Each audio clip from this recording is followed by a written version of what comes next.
Good morning and welcome to another show of the Health Zone. I'm Mícheál and I'll be with you for the next hour. Check out and like our Facebook page on www.facebook.com/The Health Zone Show. Well, this week we have a very interesting lineup in store for you. This week's show is focusing on the whole area of autism. We'll be talking with former MEP, parent and disability rights campaigner Cathy Sinnott, as well as autism lecturer, author and former CEO of the Autism Treatment Centre of America in Sheffield, Massachusetts, Raun Kaufman. Next, we'll be chatting with teacher, international public speaker, best-selling author and autism consultant Donna Williams. And finally, we'll be talking with Professor of Animal Science, best-selling author and autistic activist Dr. Temple Grandin. Recently, I chatted with Donna. Here's a part of the interview. The full interview will be uploaded to www.mixcloud.com/The Health Zone later on today as well. Well, here's the interview and I hope you enjoy it. Today I am chatting with Australian writer, artist, singer, songwriter, screenwriter and sculptor Donna Williams. Donna had a diagnosis of autism. Donna also has written a number of books on autism and is a qualified teacher, international public speaker and autism consultant. Good morning, Donna. Hello. So tell me, Donna, what is autism? From my view, autism in the 1960s, and I was diagnosed at 2 in 1965 as a psychotic child. So that was a three-day inpatient observation at a hospital. So in those days, autism was deemed infantile psychosis. And then in the 70s, they relabeled it as emotionally and behaviourally disturbed children. And then it became the cognitive model and everybody was deemed mentally retarded. And then they promoted autism from an adjective where they talked about people being autistic as an adjective to a noun. And once it was deemed to be one thing. And then it was, okay, we've got these high-functioning people, we've got low-functioning people. Then they realised that the so-called high-functioning people often were more low-functioning than the so-called low-functioning people who often had a lot of abilities the high-functioning people didn't have. So they weren't so sure about that. And then they said, well, we've got this problem. There's some of these people with autism who got speech very late. You know, I came to acquire functional speech between the age of 9 and 11. But look at them. They are doing things like writing books and driving cars. And, you know, that's very messy. What will we call them? So then they basically dug up Hans Asperger's work and said, oh, we'll call them people with Asperger's.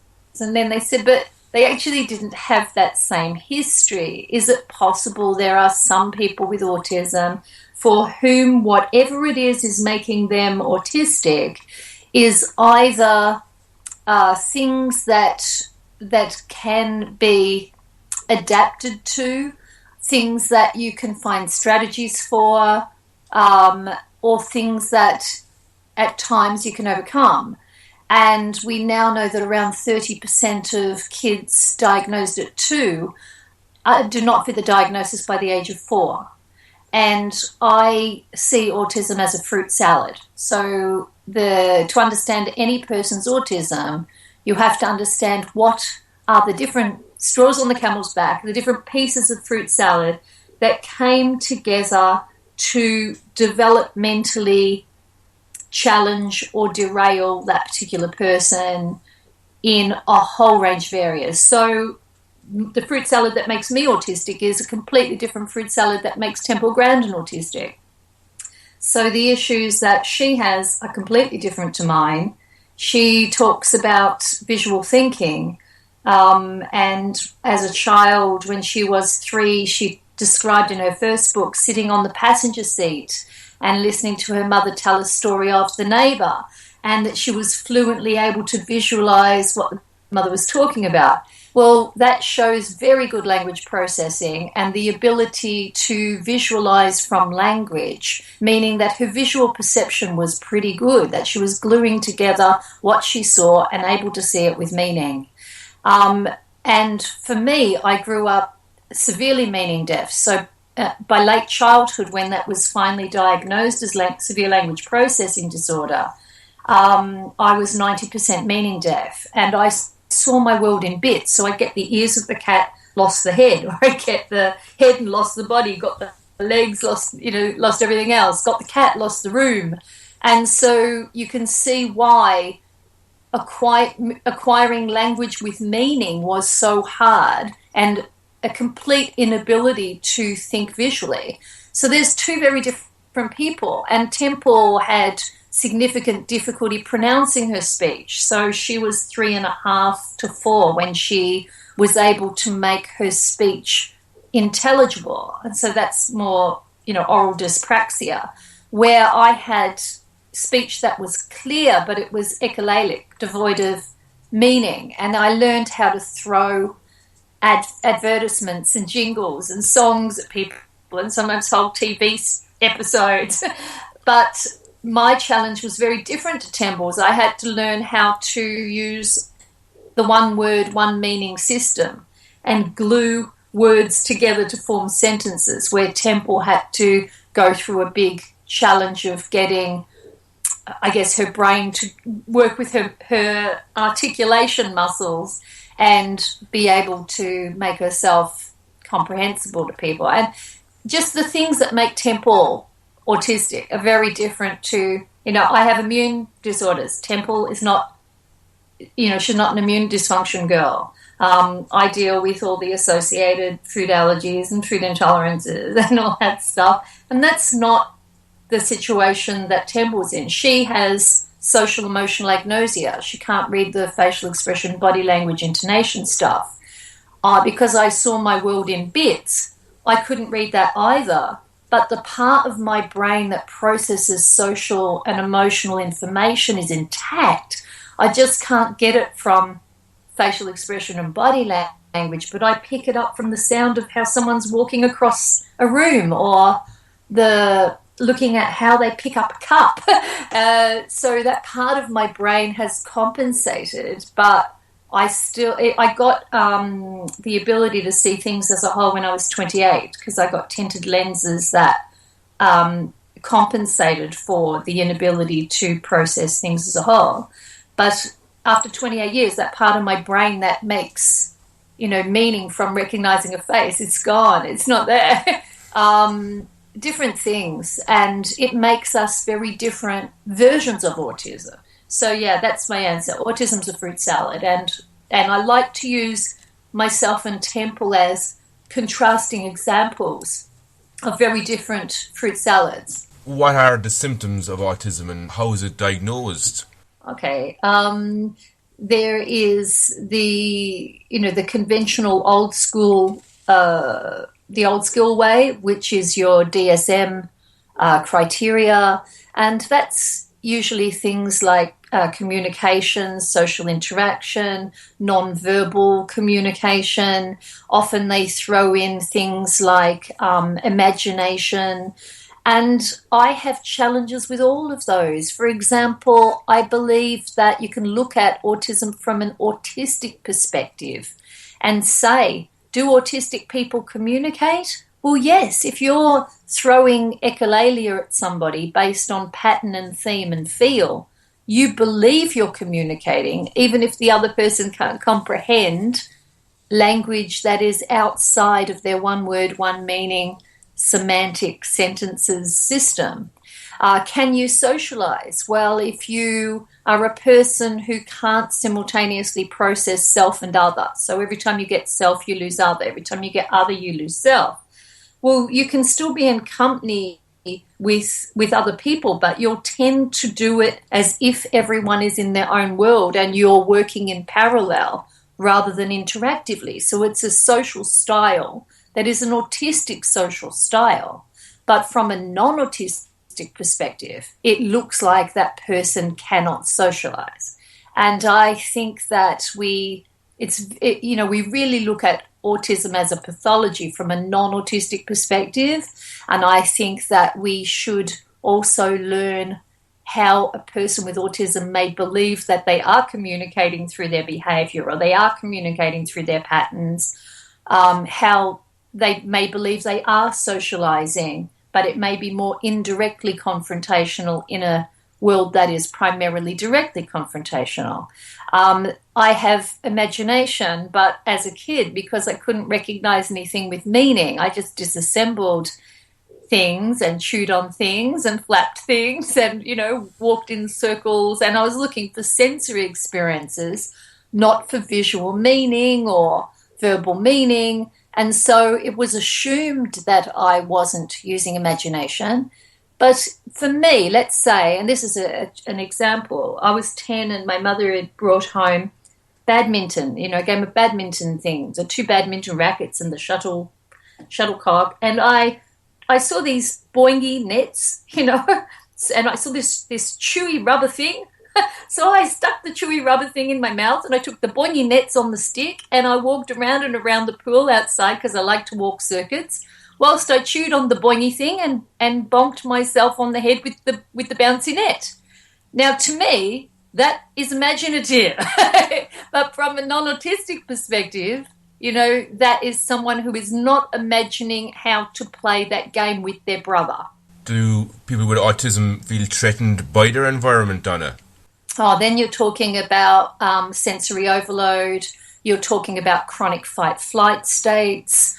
So do people have difficulty with the parts of their brain being connected up to a degree that they're unable to filter the level of information coming in, which results in them only able to process this part or this part or this part, one channel on, one channel off, and getting confused, overwhelmed, disoriented, overloaded, and having meltdowns? Yes.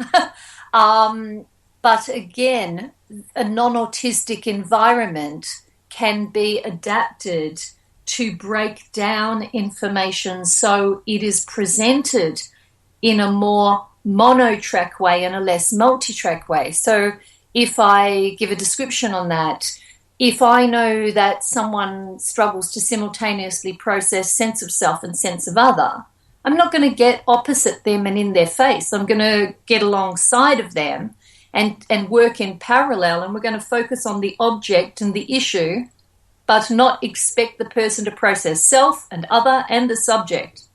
And so by doing that, I reduce by 2/3 the amount of information processing required by the task. So that's an example. Another example is if you know that somebody sees their world in bits, for example, and they have very poor language processing, and as a result of that, they are really struggling to internally mentalize, to work things out in their head. Well, then I'm not going to blare at them with long strings of embedded text and expect them to automatically visualize everything. And recently there was a study said that autistic children were actually less likely to be visual thinkers. So I'm not going to do that and expect them to juggle all of that in their head. No, I'm going to present the information with things like gestural signing, representational objects. I'm going to keep it simple. I'm going to work in telegraphic speech, very bullet point. I'm going to give them space breaks to catch up with the processing.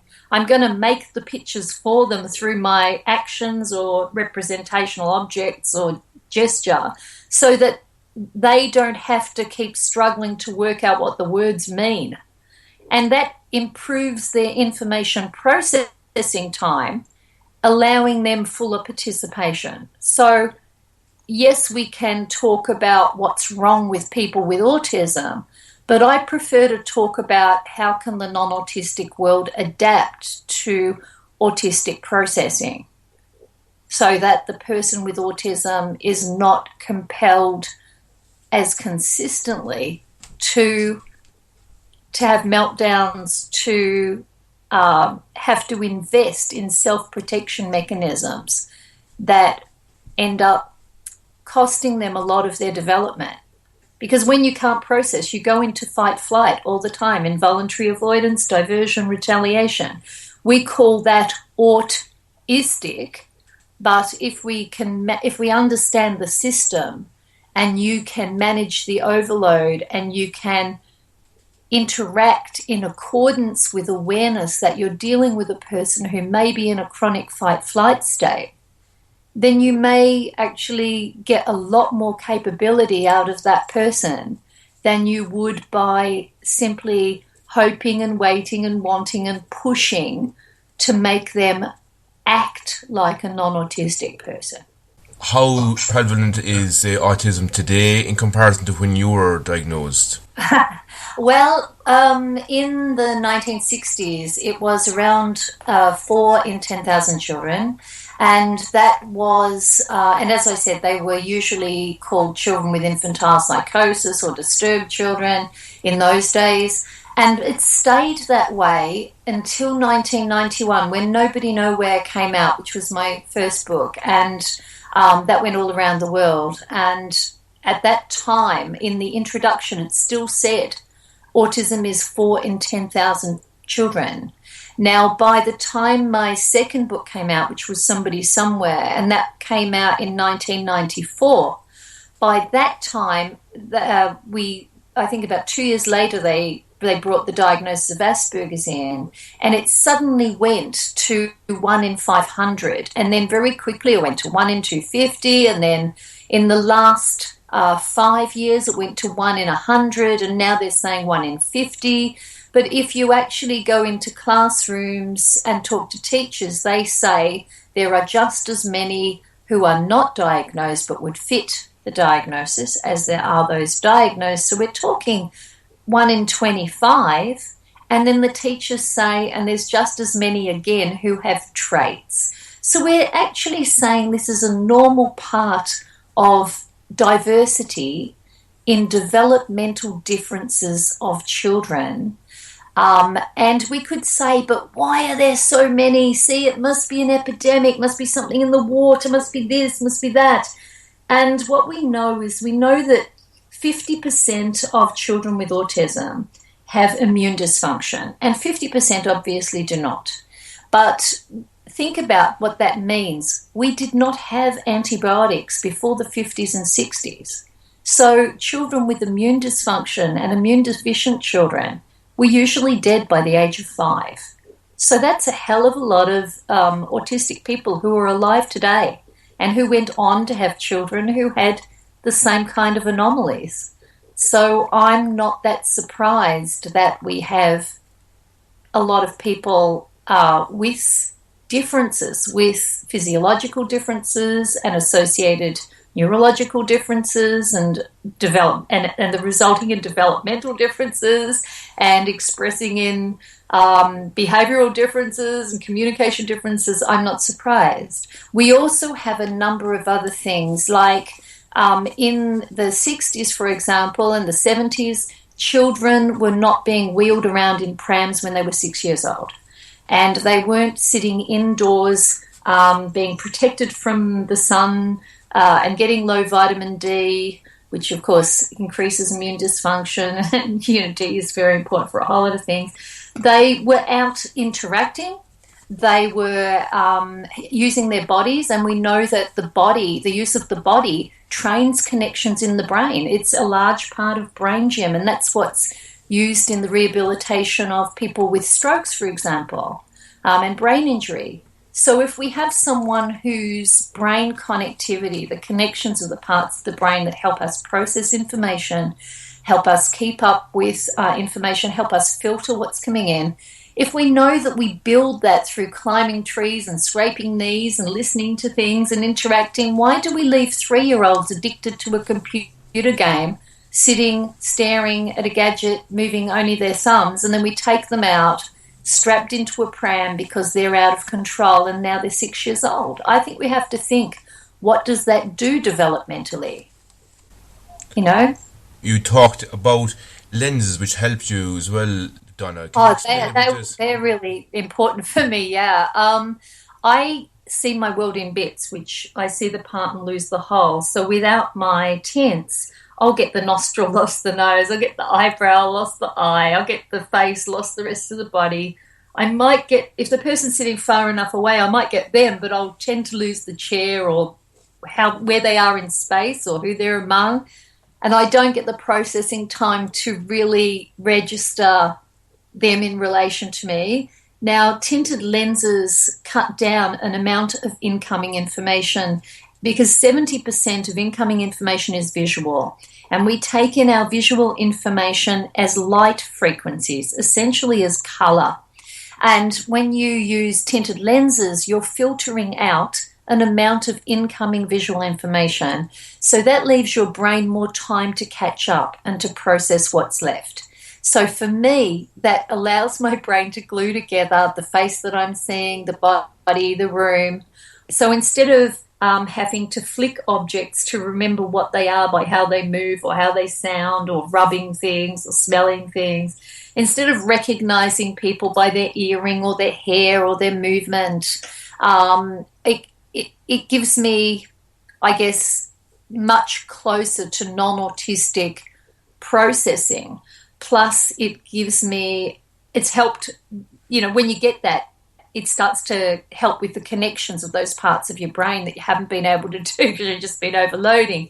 But it also helped on other levels, like the language processing dramatically improved, the ability to simultaneously process sense of self and other. But managing the health issues for me were also part of that. And so there were a number of things that came together to help me to improve dramatically in information processing. I still lose about 30% of what people say. I'm still completely literal. I'm still largely face blind, but I can now see faces as a whole.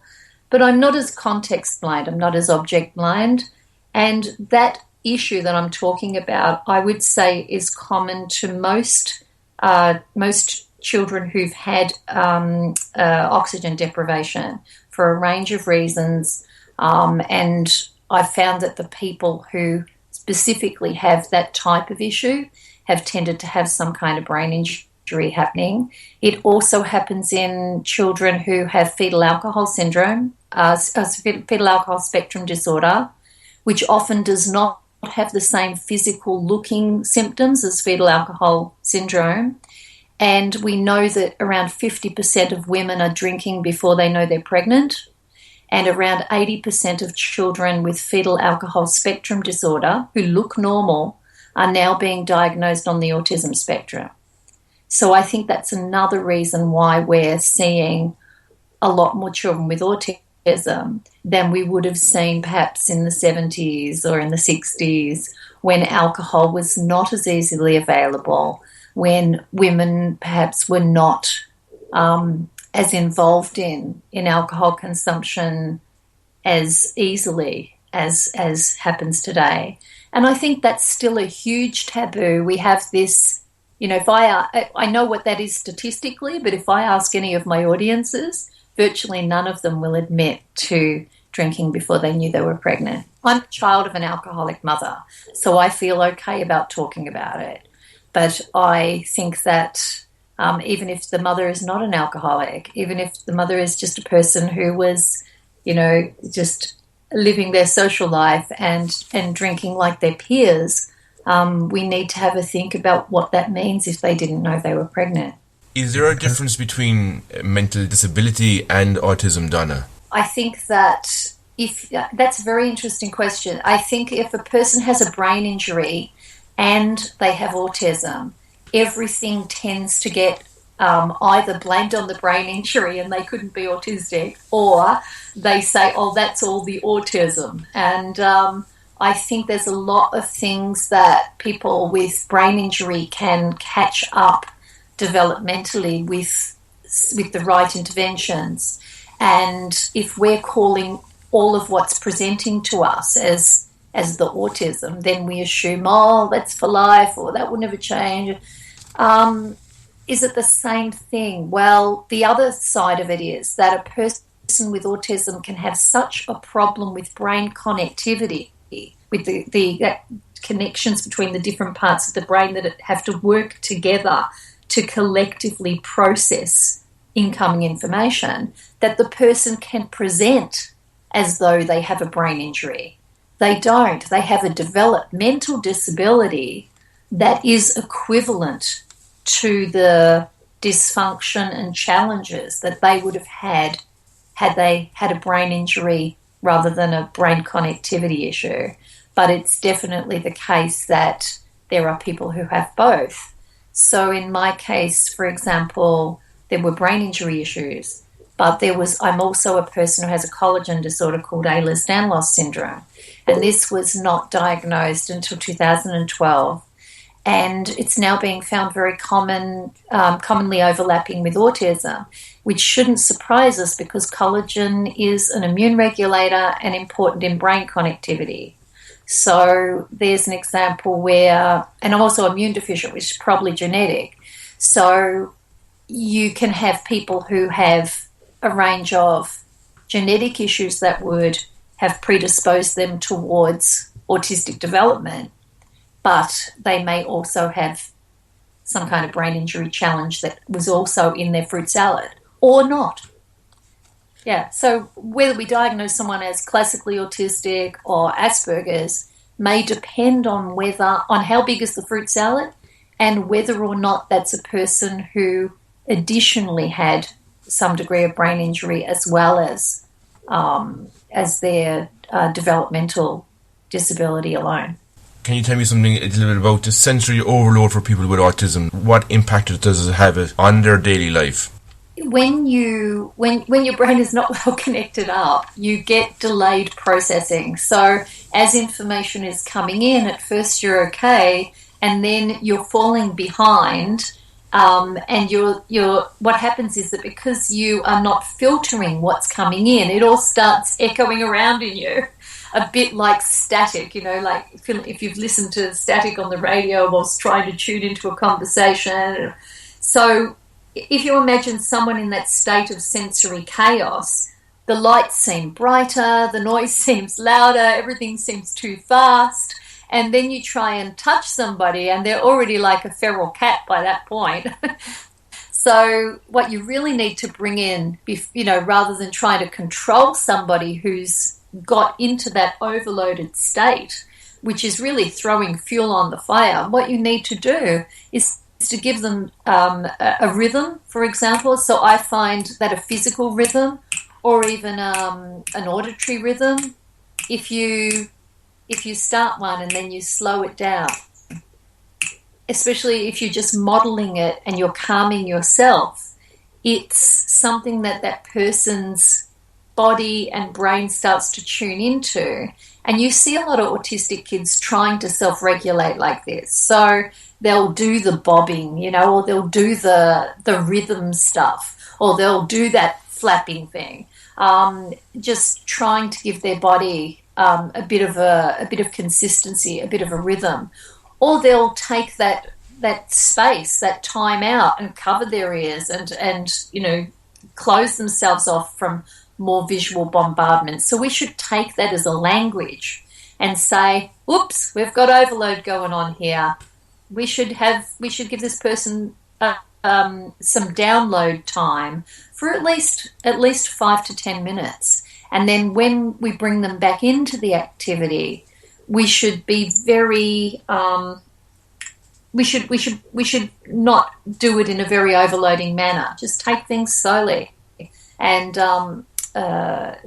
think about your delivery and how fast you're going and how many channels you're working on and how long you've kept the person in the activity. Yeah, that sort of thing. Can you explain to me about verbal thinkers, Donna? Verbal thinkers? I wouldn't actually know about verbal thinkers. So you're talking about people who think in language? Yeah. Okay, so Temple Grandin talks about visual thinking and verbal thinking, but that's actually, as a teacher, we learn that, yes, 70% of non-autistic people predominantly think visually. Yes, the rest of the non-autistic people tend to, about the other 30% tend to think verbally, but that actually doesn't really apply very well to people with autism. And the reason why is if you grow up with a language processing disorder where you just hear blah, blah, blah, patterns, and it sounds like static and all the words are tumbling over each other and half of them are just, falling away, and you're not holding on to them with any meaning. How are you going to become a verbal thinker? If you grow up seeing the part, losing the whole, and your world is fragmented, how are you going to become a visual thinker? So what you become instead is you become a physical thinker, a kinesthetic thinker. You learn through your body, you learn through physical patterning. Or you become a rote learner and you learn through rhythm and you learn through repetition. Or you become someone who is a logical learner and everything is about categories and lists and maps and systems, or you become someone who is very experiential and you have to be able to learn through doing. Very hands-on discovery learning through doing stuff. So I think that Temple's model is too well. I think there are better models. So hopefully that was helpful. Yeah, that's great. I definitely cannot divide people with autism into visual, verbal, because we know that they are not primarily visual thinkers. Or recently, and we're talking only this last week, there was some studies that found that, in fact, contrary to the stereotype that autistic children were less likely than their peers to primarily rely on visual thinking. And I think you touched on the immune system there, Donna, as well a while ago. But would you have any advice for listeners on how to create a healthy immune system? Okay, so I would say keep in mind that 50% of people with autism have not been found to have immune disorders. So don't presume that just because you have a person with autism that they have significant health disorders. I think that's really important. Another thing to say is chronic stress, chronic fight-flight, just from having poor brain connectivity is going to affect your gut function. It's going to affect a lot of things, but you're really talking about how am I going to manage the overload so this person's body can get reasonably into whack, as opposed to how can I manage this person's body so they can process better. If someone has immune disorders, your GP will know. So they will usually have things like recurrent infections about every 6 weeks. When they get infections, they'll tend to last for, up to 3 months at a time. Usually the GP will notice. It's when they have those kind of things, knowing what you want to ask. And one of the first things that I would say people should ask about is IgA deficiency. Now, this is a very simple thing next time they get a blood test. But what IgA deficiency tells you, and a lot of IgA deficiency is genetic, it tells you they have around a 30 times higher chance of having celiac, that if they have a standard IgA celiac test, it will give a false negative. It will tell you that they have a higher chance of having ongoing food allergies, food intolerances, inflammatory states, and that will not affect every person with IgA deficiencies, but it'll give you a better idea if this might be that person. And then you can learn to babysit what's going on for that person.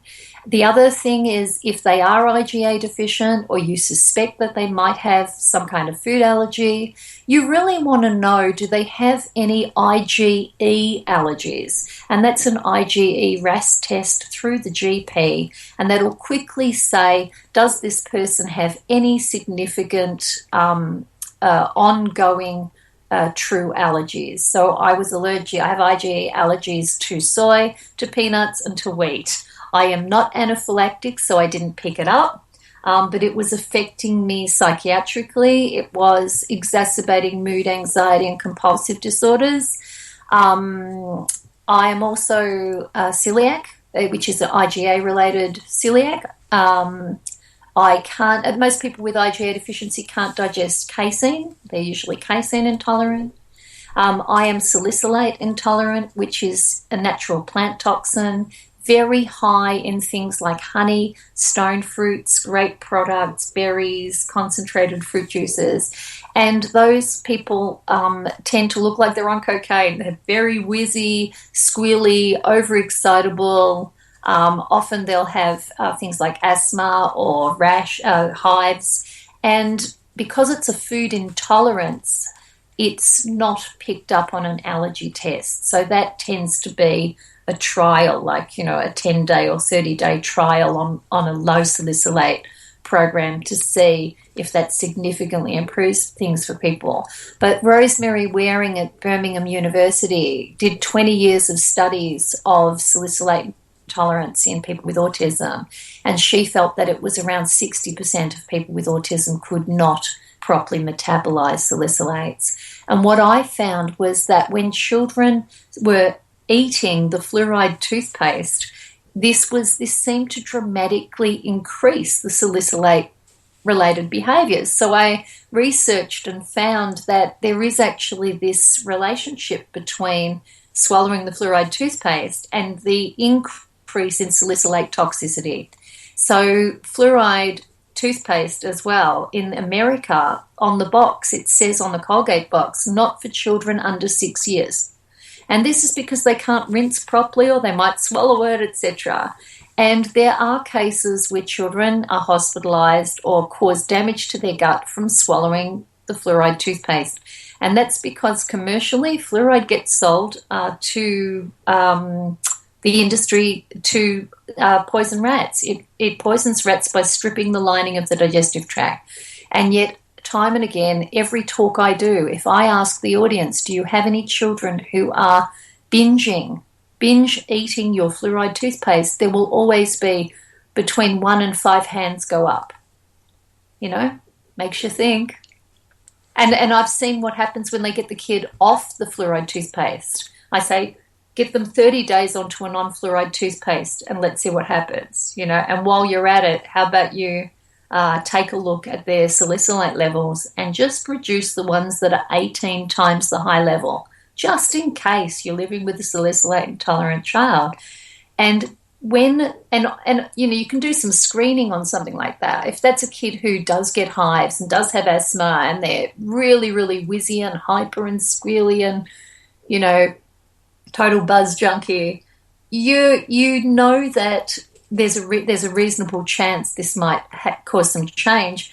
What I've seen is some kids who were, smearers and doubly incontinent and couldn't hold a piece of cutlery, had no interaction with their siblings, were self-injurious, who then went off things like this. And then I saw them again in about 6 months, and these children were able to self-feed. They weren't smearing, they weren't incontinent, they were toileted, they were starting to speak in 2 and 3 word sentences. So these are things I saw myself, and I found that really amazing. But again, it's not going to be all people with autism. We've got to get away from that mentality because it's a fruit salad, and if that's not in your kid's fruit salad, it's going to have no impact. But if it is in your kid's fruit salad, it could have a huge change. The other thing that really shocked me in the autism world was a thing called dependent personality disorder. And these are children who are already got levels of disability, but the carer takes over so many of the child's functions that the child gets the impression that they are loved and looked after because this person rescues them. And so what they do is they give up whatever abilities they do have because if they become independent, they will lose control of the carer.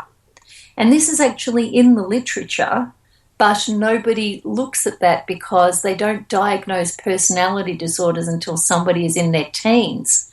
And yet we've got children who, if you then recognise this and you train the parent to get it wrong, to behave as if they've developed dementia and forgotten how to do these activities, suddenly the kid starts doing their own toileting. They start doing their self-feeding. They start opening doors that they couldn't open. They start fixing up the clothes that you put on the wrong shoes and, half pulled over the head. And, they just correct the parent because the parent finally got things wrong.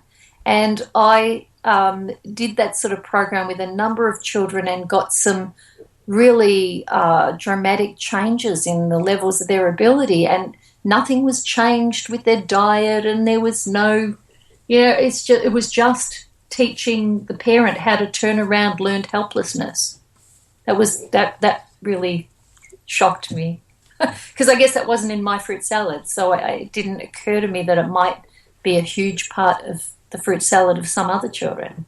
And I know you mentioned salicylate. Is that in other things as well? Salicylate. Yeah, well, salicylate is what aspirin is, essentially, but plants produce it to stop bugs from eating the plants. And so there are certain foods that produce more of it than others. Potatoes are low in salicylate, for example. So are onions. But chilies and peppers and some of your quite spicy things are very high in salicylate, up to 18 times. So something like pears, that's low in salicylate. Something like grapes, that's 18 times the high level. Something like rice malt is low, but honey is 18 times the high level. Over here in Australia, we have children who eat Vegemite by the spoonful, and it's a yeast extract like Marmite, but that's 18 times the high level. And so if that affects you like cocaine and you have that on a daily basis, it takes 4 days for that to clear your system. So if you've never spent 4 days off all the things that are 18 times the high level, then you have never seen who you would be when you are not having an intake of something that you are a poor metabolizer of that may be affecting you like cocaine. And again, it doesn't apply to every person with autism, but it's a percentage. And in my case, going low salicylate was huge. But of course, when I came off the really high levels, I went ballistic because it was like coming off drugs. So I really lost it. I pulled my hair out and I broke fence panels and I was mad. Ripped my clothing. I was mad. But I got over it. I was okay once I came through the other side. But I have to be really careful of my salicylate levels. Yeah.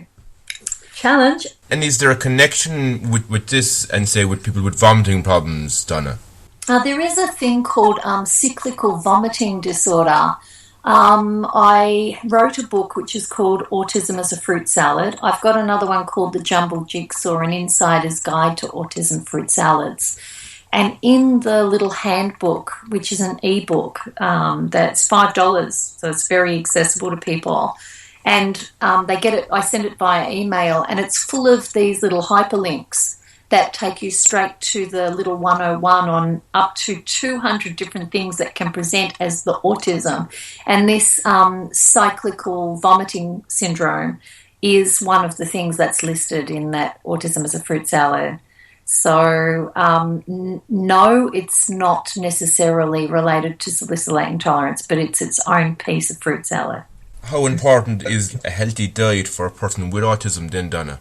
That was really huge for me, and eating disorders can be a huge part of someone's autism fruit salad. So we need to balance the difference between, say, someone who has what's called food neophobia, fear of new foods, someone who has selective eating disorder, i.e. will only eat this thing for 3 months, and then they'll eat only that thing.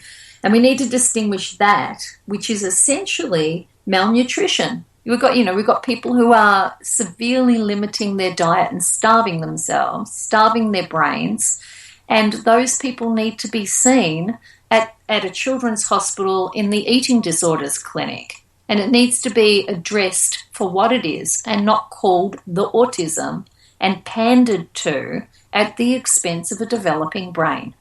And I was one of those children. I was a selective eating disorder girl, and I would only eat pineapple cream donuts for 3 months, and then it'd be, I'll only eat chocolate peppermint cake. And I was incredibly hopeless and disoriented, and if you'd made me eat something else, I'd go and vomit. Not cyclical vomiting, as in behavioural fingers down the throat vomit girl. How dare you make me take in your food from your world? Don't you know I run my world and I am king of it? And, there's the them and the us, and there's my world and your world, and do not contaminate my autistic world, blah, blah, blah, which all looks quite mad to me now. But at the time, I took it so intensely seriously. I thought that was very sane, but now it looks really mad, which is really cool. But we need to distinguish those eating disorders from people who, if they ate a normal diet, could be doing something that is doing them harm. So as a person who in late childhood, I think I was 9 or 10, one of the things that got me language processing, aside from people using gestural signing, telegraphic speech, representational objects, really slowing speech down and making it accessible. And I also was put on supplements at that time, which would have helped. But I began to eat a whole meal, and I had never done that. I'd go in a cupboard, I'd pick a packet, I'd binge it. That was that. Now I was eating regular food. But the problem with that is, of course, let's say it was, it was beans. Well, I have allergies to soy and peanuts, which means all your legumes. So I'm getting psychiatric on good food. Let's say it was bread. I'm a celiac. How's that going to work? Let's say it was casein, cow's milk, which affected me like LSD. So how's that going to work? Let's say it was high in salicylate and it gave me a cocaine-like effect, and I'm bouncing off the walls and whizzing and squealy and jumping on all the furniture. So you can see that with someone who has multiple diagnosable food allergies and who has food intolerances, that sometimes you've got to work out what is going on. And those multiple cases are even more confusing than someone who's got one or the other. And then once you know what's going on, you've got to create the healthiest diet that you can from what that person can actually have without it making their issues worse. So we're not all that complex. The ones who are going to have that type of situation are probably going to be people with an IgA deficiency, and that's something the GP can probably at least pick up, that one indicator that will say, okay, now I think we should, see how complex this is for that person. How did you make your own recovery, and I suppose what interventions helped you? Lots of different things at different times. So as a kid, I was in a welfare program from 6 months to 2.5 years old, and I believe that the routine of that and the predictability for someone who couldn't process language and for whom the world was very visually fragmented, who could not simultaneously process self and other, they gave me exactly what I needed, which was a sense of routine and a sense of placement. And that was really important in building this belief that I could safely interact with people. I was then in a hospital creche for a couple of months. They were really good. They got me to work through objects, so I wouldn't come out the cupboard. But when they did get me out the cupboard, they gave me activities. Everything was physical patterning and relating to children through objects. So they'd give me all the, go and give out the milk, and I'd go, right, this is that one, this one, this one, this one. Go and rock the babies, and I'd walk up and down. They'd put my hands on the pram and hand over hand patterning me, and I'd go, rock the babies, rock the babies, rock the babies, and just walk up and down in this row with this echolalic thing of rock the babies. And I look at that and I think that was really clever. They worked out that I was a physical learner and that I had to be physically patterned. They worked out that I was socially phobic and frightened of these fragmented, noisy bodies called children, and that the best way to get me involved with them was indirectly confrontational and do this through objects. Brilliant. Then I went to another kindergarten program, and I was in there for about 6 months. And again, it was relating via objects primarily, which was really helpful. Then in mainstream, I went into a special class for 3 years. It was designed to teach city teachers how to teach in the country, and I got to be in the same classroom with the same teacher and the same kids for 3 years. There were only 6 same-age peers, even though there were 3 levels in that class. And what was good in there was that your peers pretty much patterned you into everything. So they were left to kind of get me into the activity rather than the teacher being on my case, and being very oppositional, very self-protective, highly distracted. I think it was really good that the peers did so much modelling. When I was older, there were a lot of things in the house, like mirrors were a huge intervention. I, as a face-blind girl, the ability to go and natter at my own reflection, the only girl in the world who was at all familiar, was wonderful foundation for being social, because I was practicing it, and had mirrors not been there, I wouldn't have done that.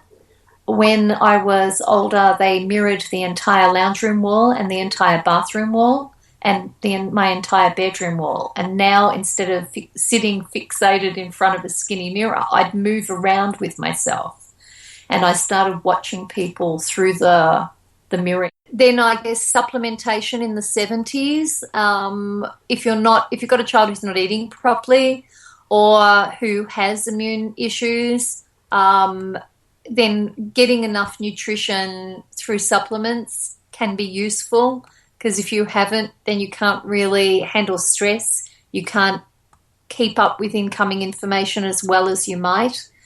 Brain gym, really huge. I was put into very intensive dance from very early, and I believe this helped to build brain connectivity. I was quite a swimmer, everything in the pool, everything, jumping on everything, trampolines, everything. Get the kid on the bike, anything that promotes brain gym, get the kid up trees, let him go up trees, anything that is that body-brain relationship. I think that is developmentally helpful in building the ability to keep up with incoming information. Ultimately, then, things like tinted lenses later, people using a language program that made it accessible for a meaning deaf girl. I had a huge shift when I went on an amino acid that was called glutamine, and that is used in brain injury, and it's used by students who are cramming for exams. It's also widely used in the Downs community, and bodybuilders use it in doses up to 5,000 milligrams. And as an adult, I took 2,000 milligrams, and at 30 days, I went from being 50% meaning deaf to only 30% meaning deaf. And that meant, instead of talking at people and in front of people, I was now talking with people. It meant that instead of getting self losing other, getting other losing self, I now, for up to 45 minutes, could hold a simultaneous sense of self and other. And that was, I said at the time, I'm not in front of, I am with. I have touched the heaven of shared social. I know what it is to be with. And I realized that at that point, I was no longer significantly autistic, because to me, being autistic it's not, are you different? Is that your culture? Blah, blah. Autistic means, in my world, things like, can you keep up with enough meaning that you can actually be interactive with it? It means, can you process yourself and the other person at the same time, so that in real-time processing you actually feel in company? Because when you can do that for 45 minutes, even if it disappears on you, even if you overload and you lose it, you now know what it is to be not autistic. And look, I don't hate my autism, and I am still autistic. I'm just not as autistic as I was. And I'm really pleased that I got to know what it was to experience those really basic things that non-autistic people have in the blink of an eye as their daily life. Yeah. How important is it to get early intervention, Donna? Well, I think people thought originally with my case that somehow I had not had early intervention. But when I look at the programs I was in, having someone who's in a program from 6 months to 2.5 years old, I think that is a different form of early intervention to what we know today. I like the fact that we've found there's a range of different approaches and that we don't have to buy off-the-shelf, one-size-fits-all approaches, because people with autism are different fruit salads, and what works for one may actually be to the detriment of a different one. So you've got to work out what do you feel makes sense, not to you as a non-autistic parent, but what do you think makes sense in terms of your child's fruit salad? So I worry about ABA, the applied behavioral analysis stuff, because I talk about cat people and dog people, and a lot of people with autism are more like cat people, indirectly confrontational. They thrive when there are small doses, when people play hard to get, when people leave them wanting more, when people focus on the object and issue and not fixate on the person, when they work in parallel rather than being in that person's face.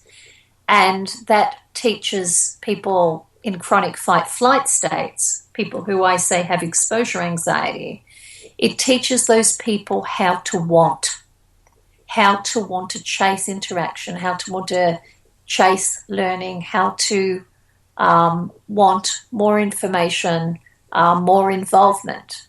But if you use ABA, you're pretty much behaving more like the dog person. You're watching, waiting, wanting, you're, in a sense, fixating, and you're pathologizing. Your whole goal is not to build this person's want to join you. It's to build their compliance in appeasing you. And what I think is that for a person with autism to take development on for themselves, they don't do it because they learned how to appease and comply. If they learn to appease and comply, what happens is they get down the track, and when the worker is no longer in their face, they let go those abilities. What helps a person with autism keep those abilities is when they have identified with those activities. So yes, you can reward somebody for complying, and but that doesn't necessarily mean they're going to identify. So if ABA works for a particular personality, and Temple was someone who liked praise, she likes a sense of achievement, all that stuff. But other people are not like that. I'm a person who doesn't like fuss and gush and intimacy. I am very anxious at forced conformity. I am hypervigilant. I don't like the loss of autonomy. So I'm not someone who would have thrived in the same program that Temple would have thrived in. I'm a person who would have thrived in something quite different, like relationship development intervention would have worked with me. Something like Option would have worked, the Sunrise program would have worked better with someone like me. Things like Teach, where you get a more of a sense of your own space, and it's methodical, and it's, you're relating to objects primarily. And then as a result of having done your timetable or your activity, you get to go and choose yourself a reward. So there's a level of interaction, but it's acknowledging your autistic reality. So, I mean, that's the kind of programs that would have fitted a fruit salad like mine. But Temple Grandin was somebody who really enjoyed the good girl, look at you, yay, high five, So that worked for her, but the same thing would have actually inhibited me and made me more oppositional, or made me compliant, and then I just would have given up the skills that I appeared to have acquired. So, yeah, I hope that shows that, yes, I believe in early intervention, but I believe in seeking what best fits a particular person. And if you don't know, then I say give it the 3 month to 6 months trial. If the person is regressing, or developing big behaviour challenges, then you're probably talking the wrong language. Try a different program. If a person doesn't get early intervention, what are the chances in adulthood of a fulfilled life? That's a great question. Now, in terms of brain connectivity or immune function, for example, that can be delayed and the person can develop that stuff later. Like their immune system may be quite underdeveloped, and then at a certain point, it just starts turning around. And that happens for some people, and other people, that needs a lot of help or it's never going to turn around. Some people will never develop that brain connectivity unless you do significant ongoing programs to help build it. And other people, it's just delayed, and then it starts to get online and they start to connect the dots. But usually without any kind of, and when we say early intervention, remember, you can do a DIY program here. We have the internet these days. Skype is full of video clips of very expensive, existing, off-the-shelf programs. And you can acquire those skills from watching these kind of programs. Set up a program yourself.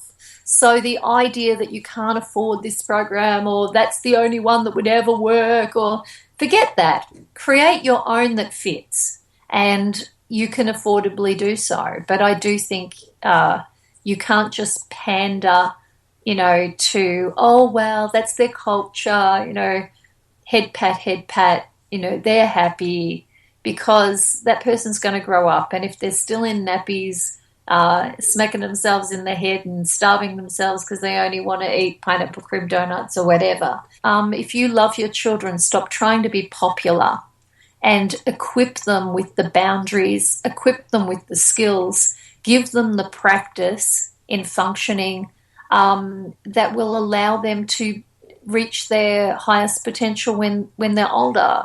One of the important things is also presume competence. Don't presume incompetence. Remember that people don't always have to know in order to do. There are people like me who need to do in order to realize what they know. So if you don't actually put someone in the position with some physical patterning to start doing an activity, they may never know that they could have done it. And I had a lot of examples in my life that was very sink or swim. And I'm very lucky that people didn't necessarily presume competence, but they knew they had nothing to lose by throwing me in the sink or swim situation. And through those things, I saw abilities I could never have imagined that I could have had. So that was really good. And don't be afraid of augmented communication. Don't be afraid that if somebody doesn't have verbal communication, that typed speech, is an equivalent form of communication. So don't shun that.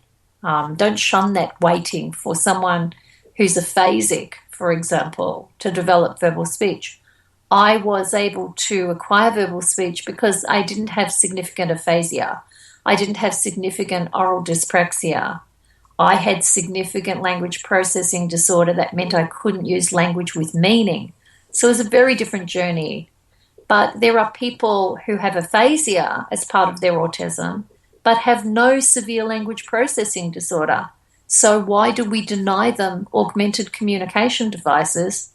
We're silencing them, and we need to stop doing that.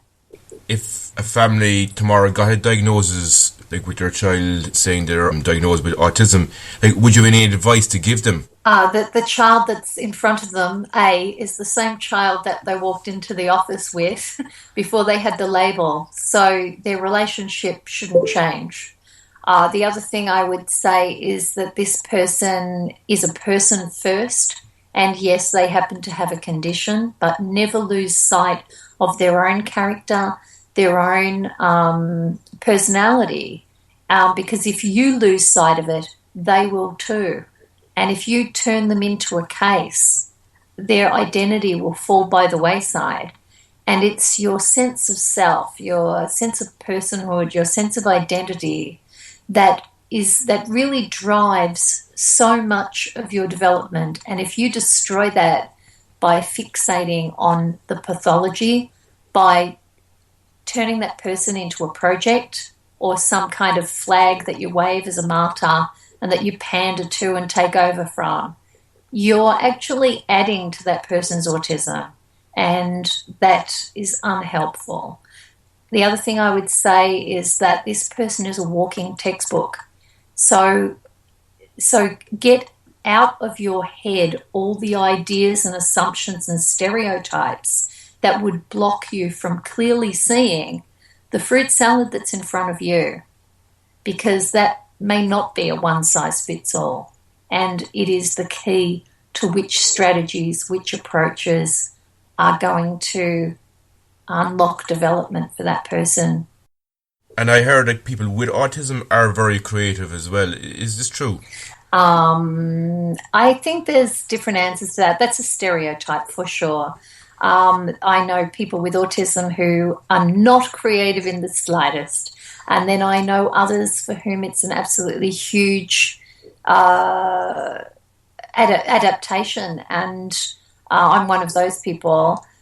Other people, it's animals are their adaptation. Other people, it's computers are their adaptation. Other people, it's puzzles. So I think that people with disabilities compensate by becoming strong in what things they can do. They become strong in the things that are not blocked by the challenges they have. So capacity to type, for example, is going to perhaps come out more in somebody who perhaps has difficulty with interactive speech, or somebody who has great difficulty socially may communicate more to other people through talking out loud to themselves through typing. Someone who has great difficulty with processing what they see may be really great with their hands in sculpting. Someone who has a great deal of difficulty with language receptively or expressively may feel music and patterns and express that and hear all of that passion and come through their fingers as they play a keyboard. So I think that's where the creativity thing comes from, but it's not a one-size-fits-all. Like, we run an autism-friendly dinner club, been doing it since 2006, and so we've had a lot of people come through there, and I don't know of any who are extremely creative, and yet I know that there are people with autism who are, but every one of them has their own interests, and I'm probably the most arty one. Great. Do you think the education system meets people with autism needs? Whoa! Look, it's like Ireland and America have just made gay marriages legal, and we have the same kind of issue with autism in mainstream schools. Unfortunately, we're still commonly just tolerated. Often schools will block autistic children from attending. If they do allow them in, there's often just this lip service to having them in the room. I think that is a really sad thing, and I think we need to get over it. I think there's this idea that somehow having autistic children in your class is taking away from all of the non-autistic children.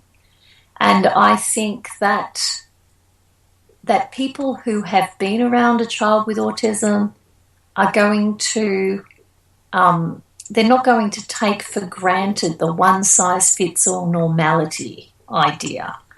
And that's going to make them better people, or at least less bigoted people. I think hopefully makes them a bit more compassionate and a bit more patient. I think it's a social education for non-autistic children.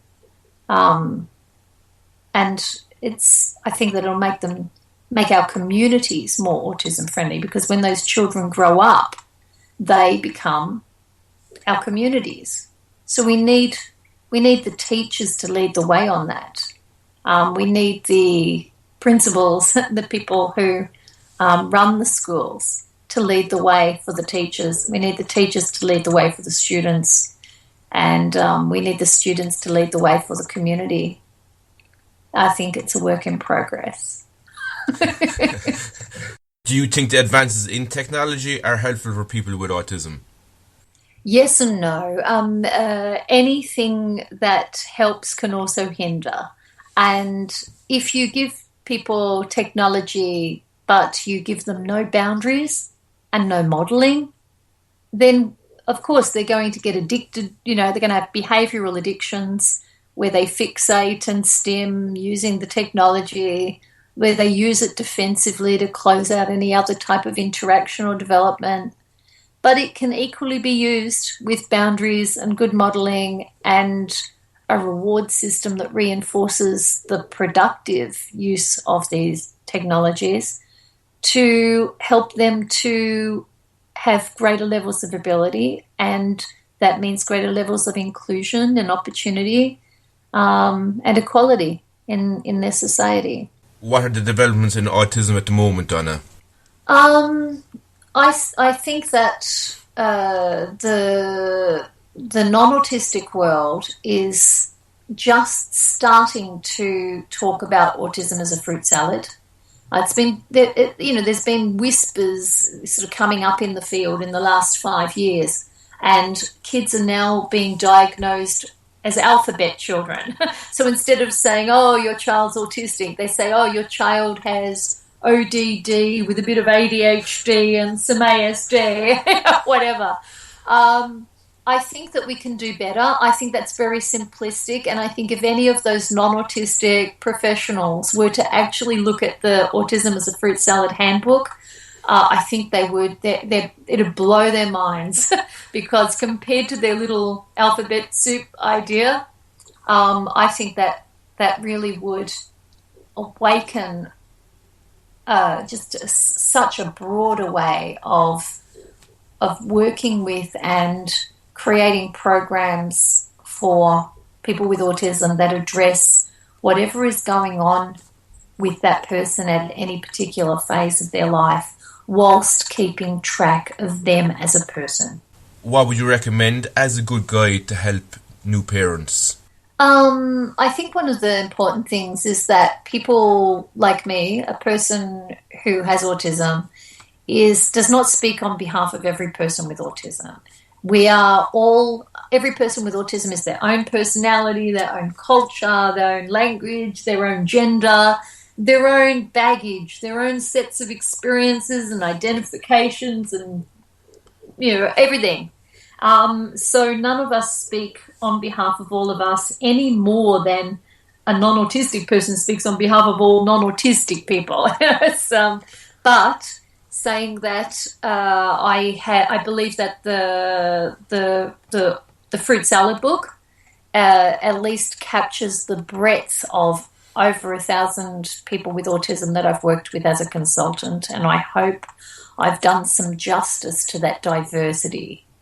And so I would say in terms of resources, look at resources that step away from stereotypes, step away from icons who believe that there's any one-size-fits-all or that they represent all people, and look at what do those resources tell you about diversity. They can go to my website if they like, because there's a lot of articles and resources there, and that's donnawilliams.net.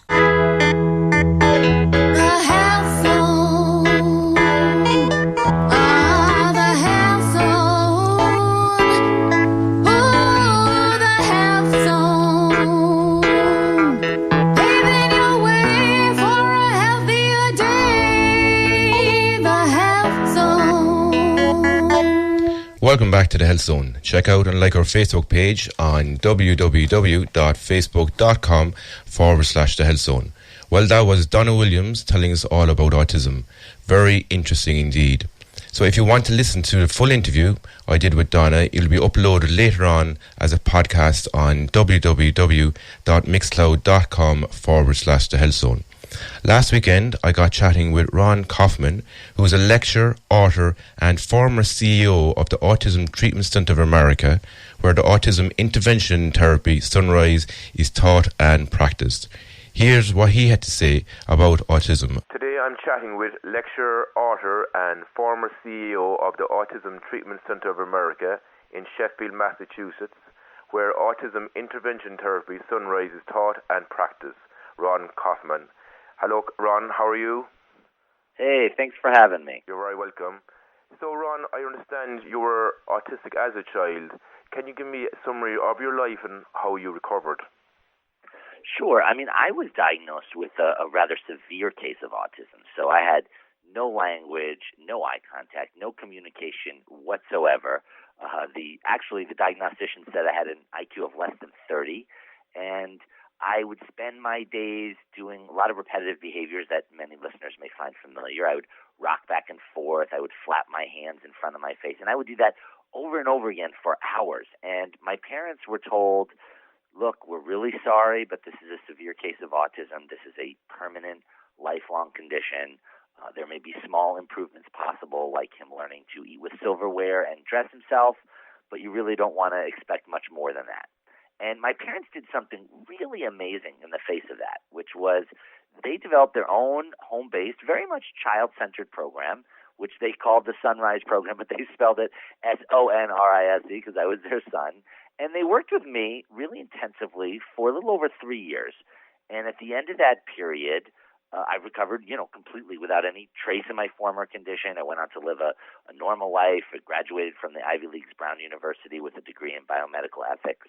And it really is wonderful to me now to really be able to, with the Autism Treatment Center of America, teach and work with parents and families and help them to help their children really in the same way that my parents helped me. And I was under the impression, Ron, that it's pretty much incurable and permanent. What do you think of this?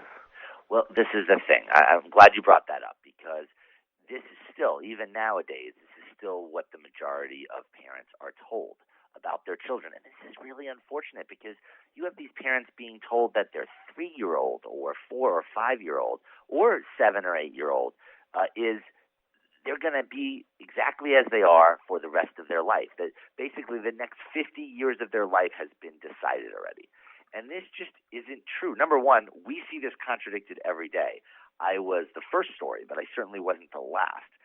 There have been many kids after me who we've worked with, many families, where the kids have recovered completely, also without any trace. There definitely have been also many families where the children still are on the spectrum, and I wouldn't say they were fully recovered, but even those kids have mostly improved far beyond their original prognosis. So what we really see is that the brain is plastic. The brain is capable of growth and change throughout all phases of life, and the last thing we want to do is to cut our kids off at the knees by basically deciding ahead of time all of the things they're never going to be able to do or accomplish.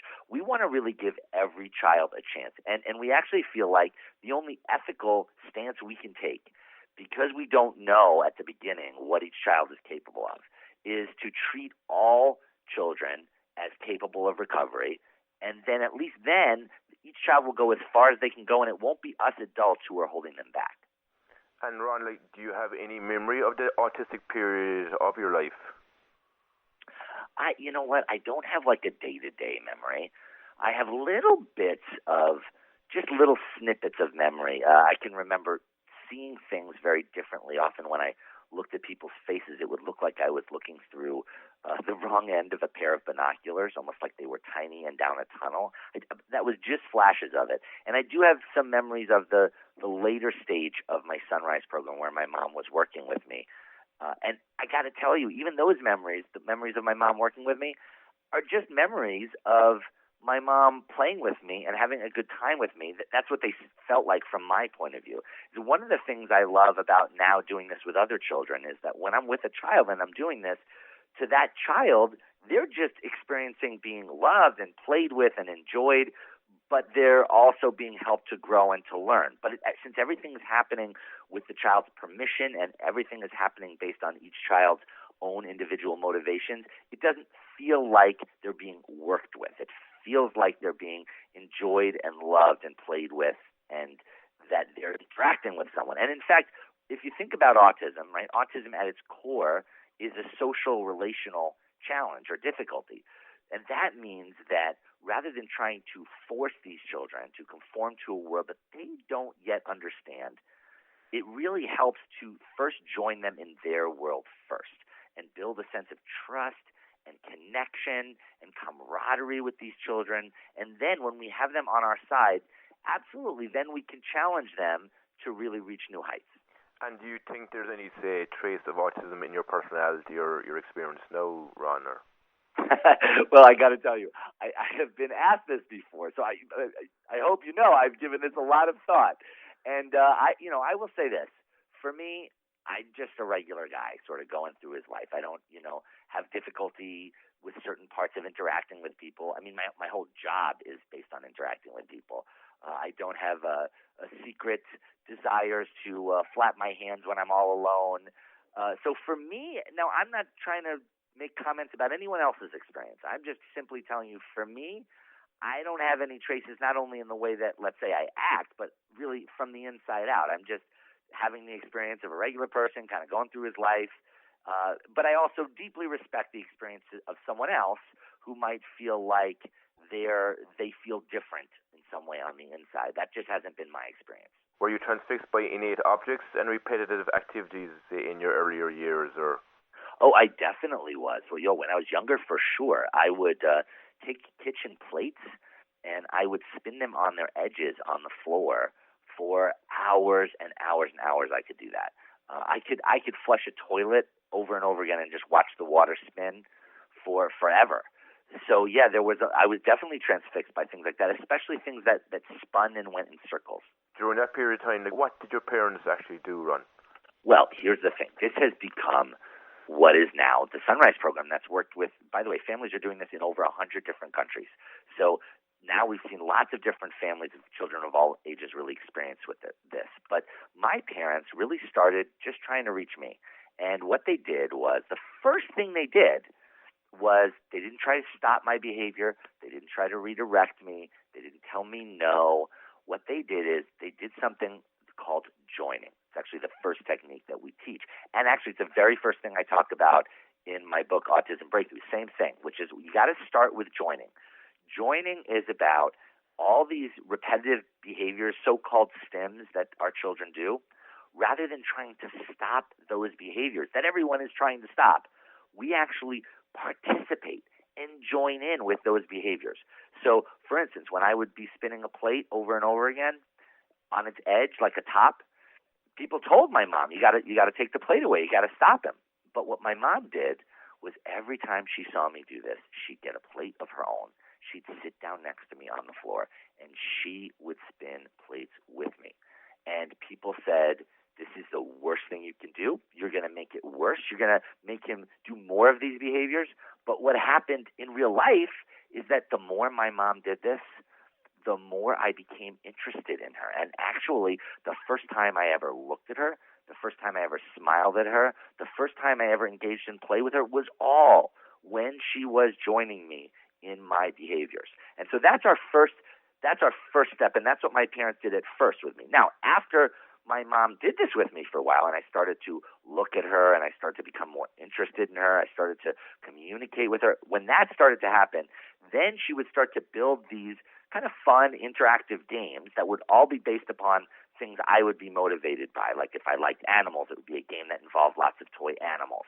And these games would be designed to help me slowly but surely stretch more and more of my interactive piece, more of that social interactive part of myself that I was having difficulty with, to do that more and more, but still based on things I was motivated by and things I enjoyed, until eventually I was interacting with her and other people on a regular basis. But like I said, it wasn't a magical process. It took time. It took work. It took over 3 years of intensive therapy to happen. And that's why when we work with parents, we're not trying to show them that there's a quick fix. This isn't a 2-month thing. You just do it and magically everything changes. It takes some time, but because the brain is plastic, these kids are capable of extraordinary growth and change over that time. So your method, Ron, is basically you go into the child's world, is it? That's a great way of putting it. We go into the child's world first, and then we help them cross the bridge back to our world. In terms of what we know about autism, say in regard to theories, are we talking about a continuum of autism that goes from mild to severe, or is it a cluster of different disorders which have some similarities, Ron? Well, look, I'm not going to pretend there's not a bunch of controversy around this very issue that you brought up. But as far as what we've seen in our experience, we see it as a spectrum, as do many others, which is there's a spectrum of what people would call being on the autism spectrum. And that spectrum doesn't have anything to do with how old the child is. And that's why we work with 2-year-olds and we work with 22-year-olds. We don't discriminate by age. And what happens is what we've seen is, some kids, whether they're 2 or 15, they might be very deeply inside their own world. They might very rarely look at people. They might use no language at all and not be speaking at that point. And other kids, when we start working with them, they might have a diagnosis of Asperger's syndrome, for instance, and they might be highly verbal and able to talk up a storm and test high on traditional IQ scores, do well academically, but still have difficulty with the simplest of social interactions, like even just a chat about what you like to do on the weekends. And so that's why it's one of the things I love about working with families in the Sunrise program way, because whether a child has Asperger's syndrome and is very sophisticated or has not yet said their first word, we focus on the same piece, which is helping these children with their social interaction and the building relationships with other people. In fact, that's what makes all of these kids on the spectrum, even though their behaviors might not be similar at all. What is similar is that they might have difficulty connecting with people, being more flexible with change. They often have sensory processing challenges, meaning that all the sights and sounds that they're hearing are often quite overwhelming for a lot of these kids. So we take that commonality and we address that centerpiece of what autism is. And we just see that these kids are really capable of a lot of change in this area. Unfortunately, a lot of these kids are kind of treated as if they'll just never be good at that area. So people, for instance, will only help them with academics sometimes or with math. And there's nothing wrong with helping these kids in that area, but no matter how good they get at math, that's never going to help them make a friend. And so we want to help them with that piece. And then when they can connect with other people, sure, we can address reading and math and all that stuff, but we don't want to put the cart before the horse. We want to address the centerpiece of the challenge that is autism. Do you think the environmental toxins that we're exposed to these days, Ron, is having an impact on the number of people being diagnosed with autism? Oh, my gosh. Well, look, that's another very controversial subject that there's a lot of vociferous debate about. Certainly, I don't claim to have the end-all, be-all answer. There does seem to be children that have reacted to things in their environment. The children on the spectrum are often very sensitive and often have very sensitive immune systems, nervous systems, and sensory processing systems. So this is not a surprise to me that these children may be reacting to things in the environment. And what I can also tell you is that this growth in the rates of autism is definitely real. Some people have said it's just increased diagnosis. And there definitely has been increased diagnosis just because of the increase in awareness. That accounts for some of the growth in the rates of autism, but it does not account for all of the growth in autism, not even close. There's just more kids on the spectrum now than there ever were, which means it can't only be a genetic disorder. It has to be the interaction between a child who maybe is genetically sensitive, who then interacts with something, usually in the first 2 years of life, in their environment, and that special mix can create a kind of a crossing over so that a child is now on the spectrum. I speak at a lot of autism conferences, and what I just told you is what a lot of the leading physicians in the world of autism are saying now about the disorder. What are the figures at the moment, Ron, in terms of autism? There's a lot that's bounced around. One subject, and these are both from the CDC that I'm about to quote you. There's one that said They did one study that showed 1 in 50 children and one that said 1 in 68, although the rate for boys is much higher because there's 4 times as many boys as girls with autism. And, when I was little, it was less than 1 in 10,000 kids had autism. And so this has been a real increase that we've seen over the years. And that's why it's so important that, just increasing autism awareness. There are some big foundations that focus just on increasing autism awareness. That's not a bad thing, but I think it really misses the more urgent issue.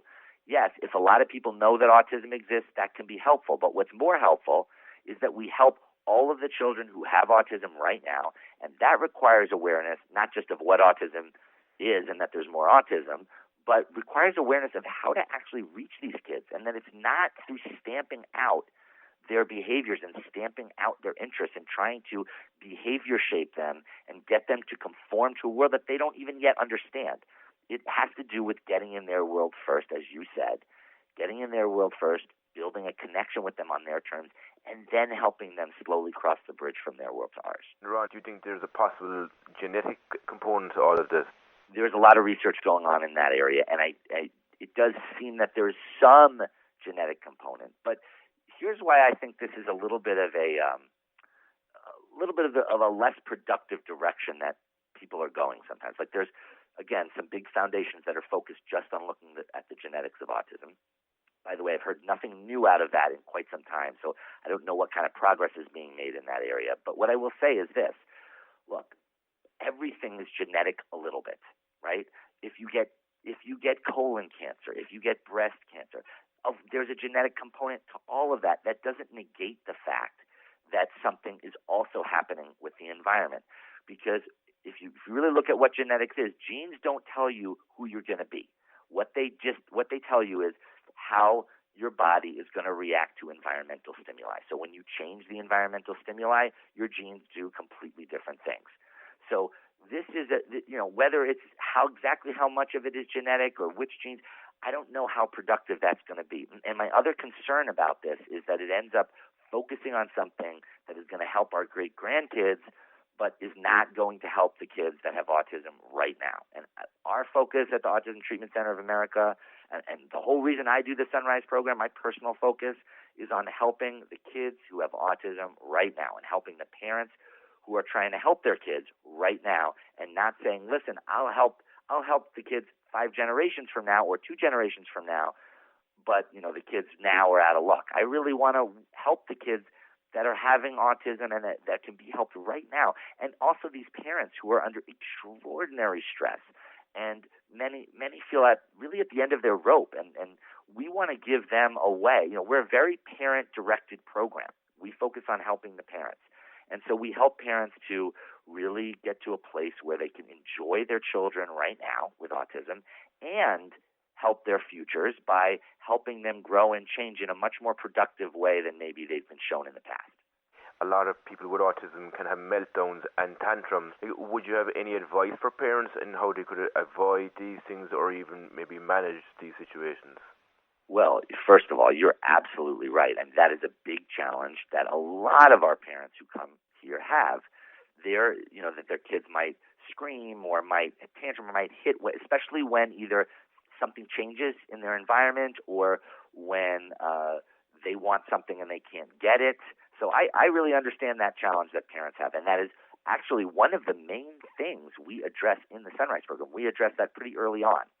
And so if you're asking some initial things to be aware of that maybe could be helpful to listeners, I would say 2 things to be aware of. Number 1 is what people often don't realize about tantrums is that ultimately, in many cases, not every case, but in many cases, tantrums are actually a difficulty in flexibility. We have something called the Sunrise Program Developmental Model. We focus on social development of each child, and there are 4 main areas. There's eye contact and nonverbal communication, there's verbal communication, there's interactive attention span, how long a child can stay interactive with another person, which is short for many of our kids when we first start.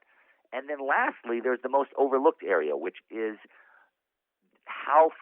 flexibility, how flexible a child is, how able they are to go someone else's way.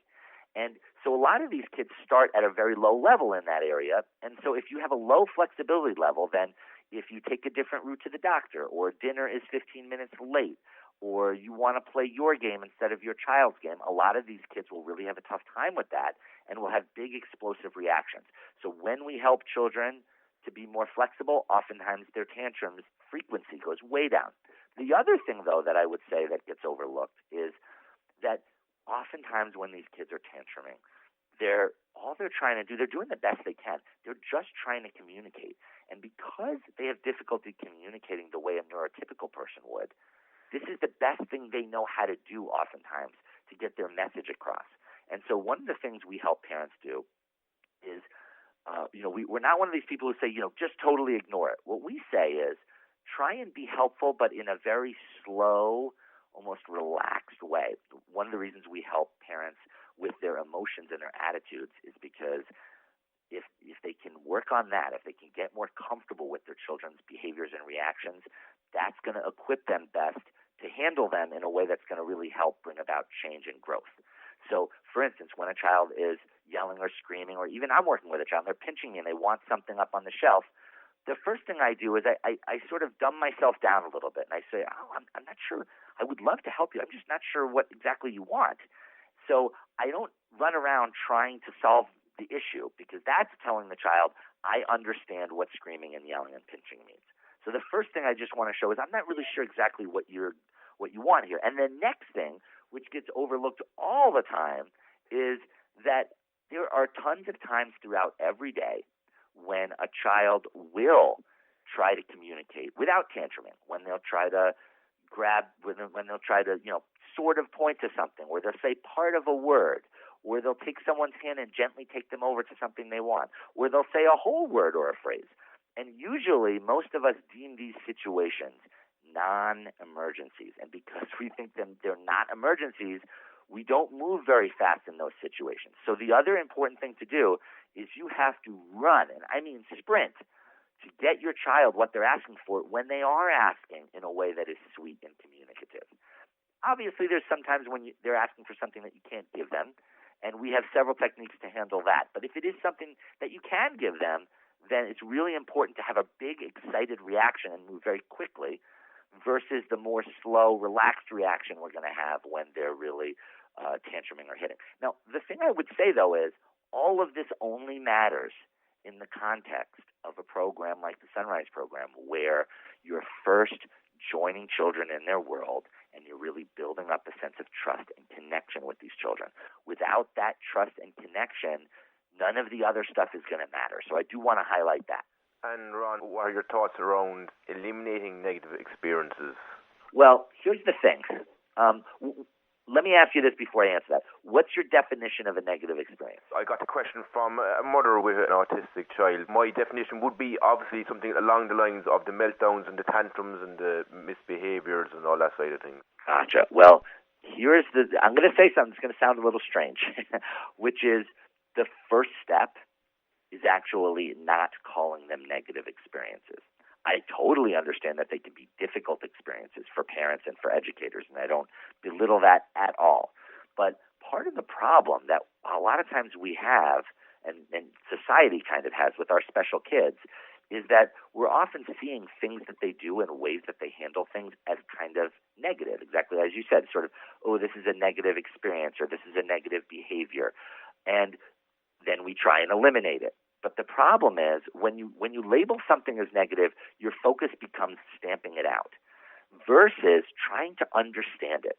Our kids, our special kids, never do anything for no reason. They have a good reason for every single thing they do. That reason might not be immediately apparent to every neurotypical adult. I get that. But that's why in the Sunrise program we focus on showing parents and educators how to look at their kids with a new set of eyes so they can start to understand why kids are doing different things.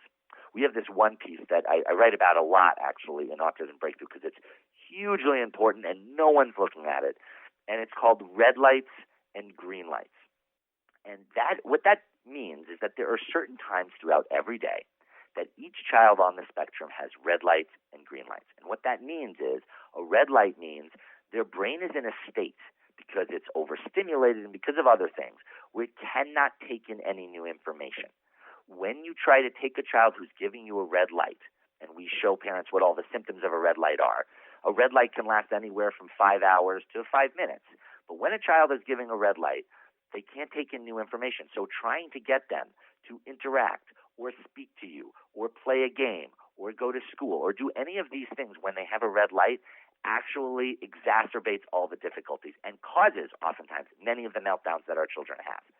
Whereas during green lights, which can also last from 5 hours to 5 minutes, it varies, that's when your child's brain switches into a place where it can take in new information, at least for the time being, and it's sort of open to new sensory input.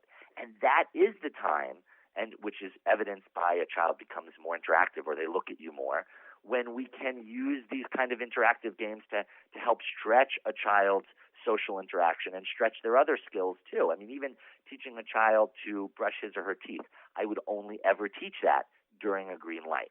And so we really try and help parents and educators get much better at being able to see, right now, do I have a red light with my child or do I have a green light with my child? Because I'm going to treat my child completely differently when they have a red light versus when they have a green light. And when you do red light and green light, you'll start to see there's no such thing as a negative behavior or a negative experience. It's just which light your child is showing. And once you know that, you'll know how to handle things really differently. Sounds like we need to change the filters in regards to how we're looking at people with autism, Ron. Is that correct? That is a beautiful way of saying it. I love that. Yes, we have to change the filters of the way we are looking at children with autism. That is beautifully said. I wish I had written that in my book. That is beautiful. And that's exactly what we want to do, but that's unfortunately not what's happening in most cases. Do you think you had any of these behaviors in your earlier life in regards to tantrums and meltdowns? I had all different kinds of behaviors. But one of the things I will say is I was a very withdrawn kid when I was on the spectrum. So, some kids that we work with they certainly are on the spectrum, but they might be very tantrumy, for instance, or very prone to have big reactions to things. And other kids we work with are very, very much completely in their own world. And I was part of that second group. So oftentimes people could come up to me and yell or drop something on the floor. I wouldn't even flinch. I wouldn't even notice it. In fact, the doctors for a long time thought I was deaf because I had zero reactions, even involuntary reactions from my eyes that most people can't control. I didn't have even involuntary reactions a lot of times to people and to sound. So people thought I was deaf, but I was just deeply enmeshed in my own world. And do you think people with autism suffer from a lot of fear, Ron? Here's the thing I'll say about that. Have I ever worked with a child who even told me at different times that they had fear? Sure, I have. But I'm really careful about putting adult assumptions on a child with autism and sort of making up from the outside exactly what they're feeling on the inside. Each child with autism is completely different, just like each neurotypical person is. And I don't think they all have any one feeling. Do children with autism get scared at times? I'm sure. But I think it really varies from child to child. I've definitely worked with children who seem to have more of that challenge, but I've worked with lots of others who didn't. So one of the things actually we say when we work with parents when they come to the Autism Treatment Center of America is we don't want to start making assumptions about our child that's going to lead us down a road that isn't going to be helpful. So I'll give you an example. If a child makes a loud noise, a lot of people will say, oh, he's having a terrible time, he's hating this. And so they'll try to either get the child to stop making the noise or they'll change the environment or, do all these different things. But really, if we make that assumption right away, we may be very, very wrong. Some children are making loud noises because they like that noise. Some are making loud noises because they're happy. Some are making loud noises that seem unhappy but are often just attempts to communicate, like I was saying earlier. So we look at what the child is actually doing for sure, but we don't try and then project our own emotions onto what the child is feeling. And Ron, how do we go about changing those assumptions? Well, this is an area that I would say in the field of autism is probably the most overlooked area of helping our kids, which is the attitude and emotional state of the parent, therapist, or educator. Oftentimes there's a focus on what to do to help these kids, which is absolutely important. But what gets missed is how we're doing what we do. I've seen two therapists, for instance, doing the same exact type of therapy, let's say occupational therapy, with kids with autism, and I see a child with autism really respond beautifully to the first therapist, but not to the second therapist. Why is that? They're doing the same therapy. Shouldn't the child respond in the same way? They don't, because the missing piece is that therapist's attitude and emotional state while they're with the child. Children on the autism spectrum are highly attuned and reactive to each of our emotional states and attitudes. They oftentimes, if we are uncomfortable or agitated or frustrated, even if it's not directly at our child, your child's not a mind reader. They don't know why you're feeling this way. They just see someone who looks agitated, and they read that as a threat, and that will either lead them to being more withdrawn or more aggressive. And at the same time, and we've seen this over decades, when a child is with someone who is comfortable and relaxed and delighting in the child, then that child sees that person as safe. And when they see that person as safe, they will climb mountains to be with that person. They will cross rivers, and that person will get all kinds of breakthroughs that other people aren't getting. So we spend a lot of time with parents doing emotional counseling, actually helping them with their biggest emotional roadblocks with their children, which every parent has, understandably so. And we help them with that so that they can get to a place of peace with their children's behaviors and their children's diagnosis so that they can be the best possible parent and therapist possible for their child. Talk to me a little bit about sensory overload, Ron, and how it affects people. Yeah, actually, I have a whole chapter on that in Autism Breakthrough. Sensory overload is really key. Many of these children, most of them, the vast majority, have very sensitive sensory systems. And so what that means is everything they're seeing and hearing and even feeling on their skin is really different than what we're experiencing. It often comes through with much more intensity and in a much more disorganized fashion. When you're listening to a movie or a play or someone speak, there's often tons of background noise that most people don't even notice because our brains are really good at tuning out some noises and some sights and focusing in on others. But for many of our children with autism, that's all coming in a very bombarding way at the same volume in a way that's impossible to filter out. And this can be very overloading to the brain and to the body. And so that's why, actually, that is exactly why mainstreaming, which is this new movement, I'm sure you know, it's a movement in the U.S. and UK and Ireland, many other places where you just plop the child in with neurotypical children in a regular classroom, and that's going to magically help them get over all of their issues with this.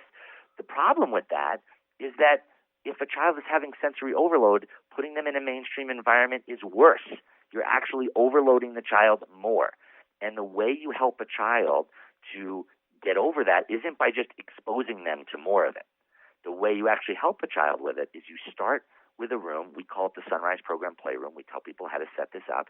A room that is completely devoid of sensory input and sensory overload and distractions. You obviously have a person in there, but besides the other person, there's not a lot of other stuff there at first.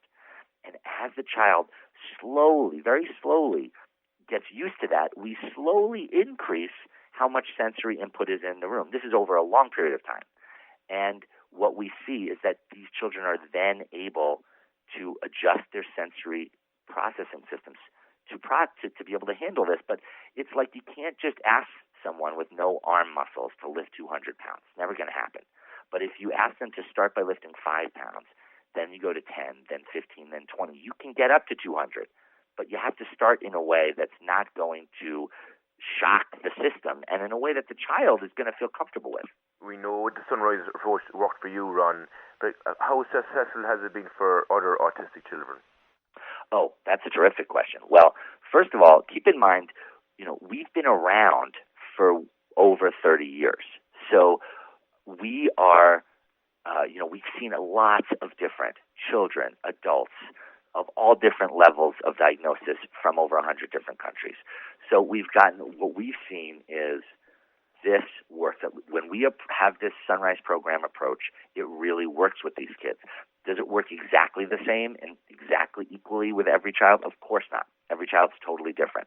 And And like I was saying before, some kids through this have completely recovered, and some have made improvements that far outstrip the original prognosis and diagnosis, but are not recovered. So we've seen a huge amount of change. And let me say this. We had a study that came out last year, was published in the Journal of Communication Disorders. I actually have this study, a link to this study in Autism Breakthrough in my book. I have other studies in that book too, as well, for the healthy scientific skeptic. There's lots of evidence in that book at the end in the appendices.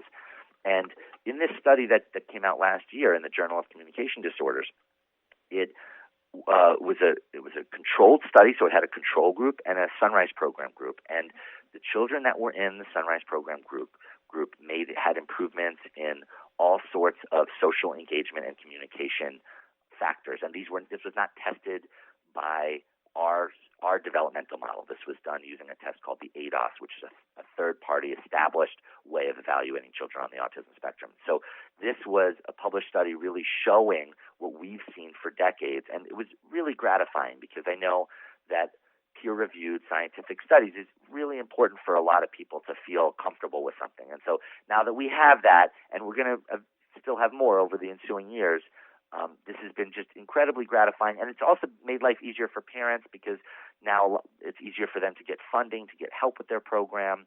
The other thing I would say is we're a nonprofit charitable organization, so we raise money throughout the year. We gave, I think, $1.7 million last year alone in financial aid to families who have children on the autism spectrum.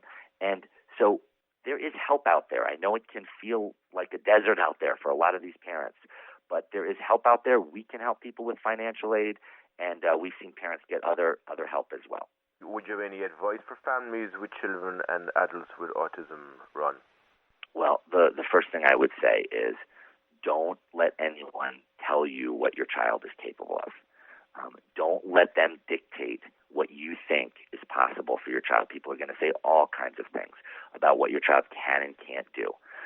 You're the one, if you're a parent, you're the one who can believe when no one else believes and see when no one else sees and give them a chance when no one else is giving them a chance. And that's where breakthroughs come from. I mean, look, my parents were told across the board there was no hope for me, but they really believed in me when no one else on earth gave me a chance. And that's what's led to this life that I have right now. So I don't think any parent listening should ever have to apologize for believing in their child and having hope for their child and knowing that more is possible for their child. If anyone wants to find out more about your work or even the Sunrise method, how could they do it? They could go to www.autismtreatment.org. They can also call us at 001-413-229-2100. There's lots of information. They can schedule a call with a program advisor and get lots of information on that doesn't cost any money to talk to one of our people. And they can get lots of information, especially on a program called the Sunrise Program Startup. And that program is offered on our campus. It's the main introductory program where we show parents how to do this. It's offered throughout the year on our campus. And we also offer a smaller version where it's a 2-part program spread 6 months apart, and it's just offered over the weekend. We have that in London. And that is our next is going to be offered at the end of September. If they talk to us and look at our website, they'll see the exact dates. But at the end of September, there's going to be a 3-day weekend program called Sunrise Program Essentials, where they can learn some of the very basics to get started with this. That's great, Ron. Thanks so much. It's been a pleasure talking with you. All right. Thanks for having me. I appreciate it.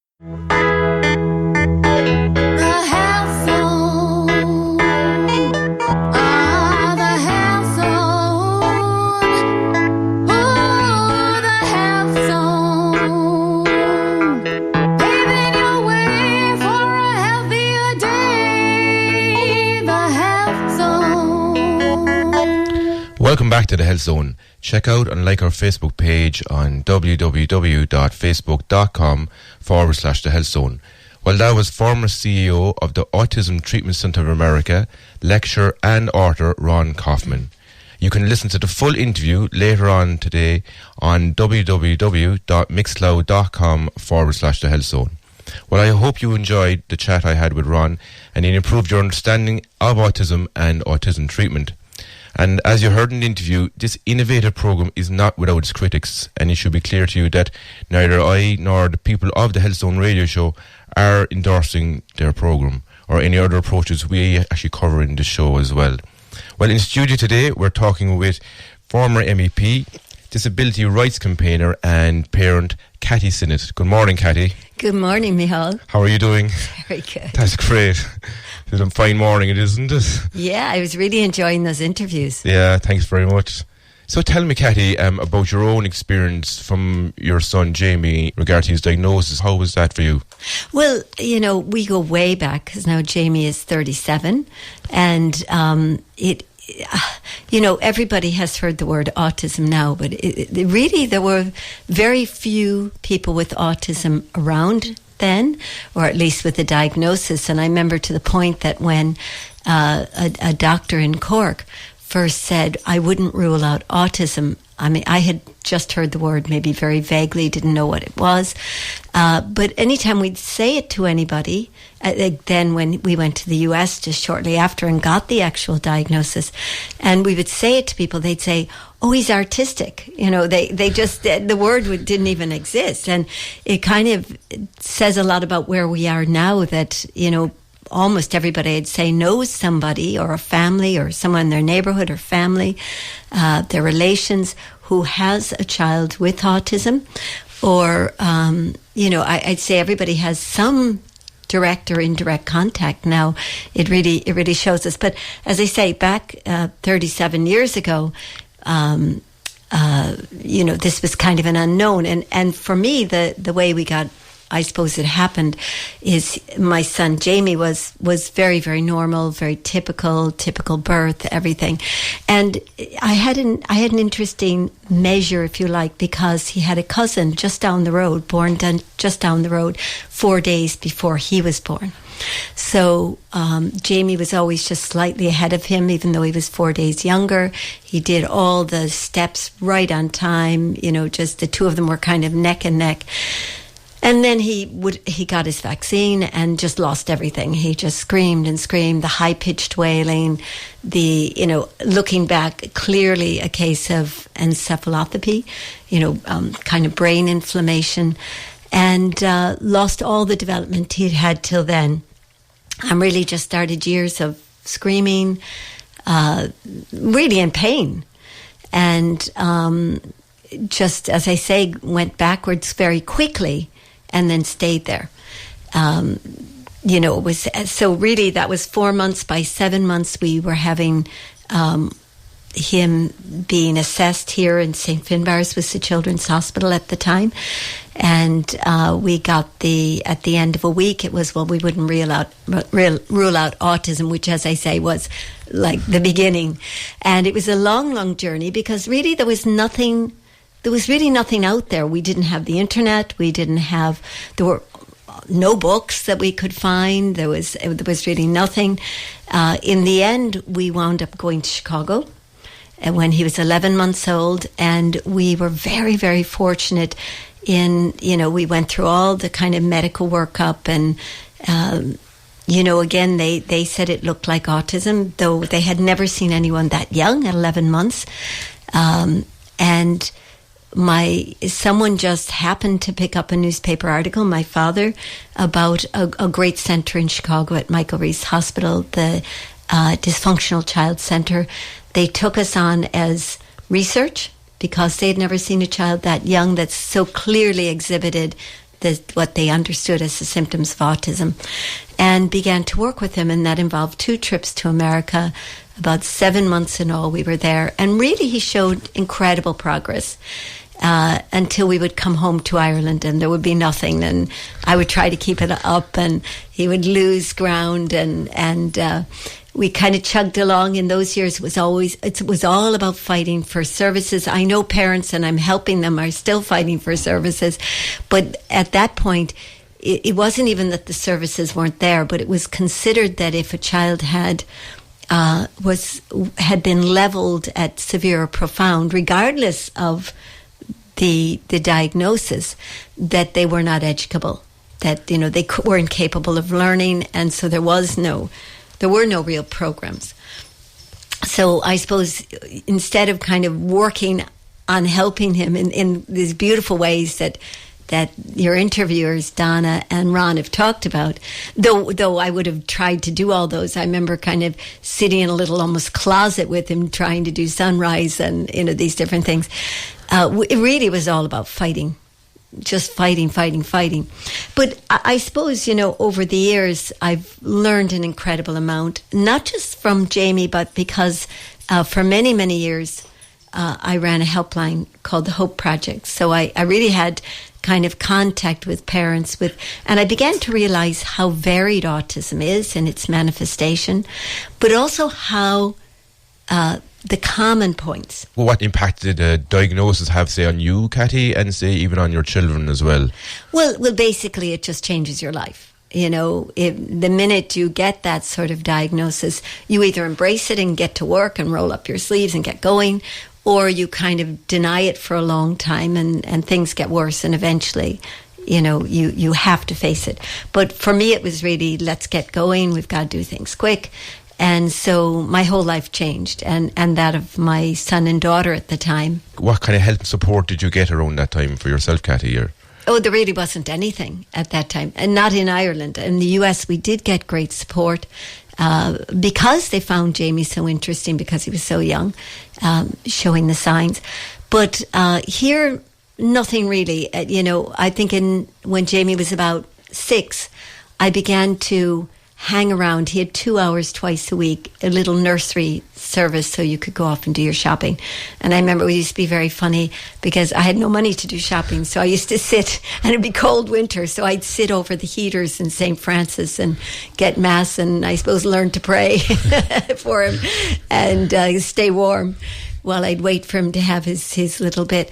But what I did is I started to grab parents and band them together, and we started an initial group called the Severe and Profoundly Disabled Association, and later on the Hope Project, and that was great because we started to support each other. And is it a big financial burden raising a child with autism, Cathy? Is it? Well, yes. Inevitably, there are a lot more costs. And if you're really trying to help them, which all parents are, there are going to be a lot of costs. But the bigger costs, home programs are incredibly expensive. Sometimes you can get the state to help. But really, the biggest cost that I think is where I think, all these interventions are so important. And as I say, that's why I love these interviews.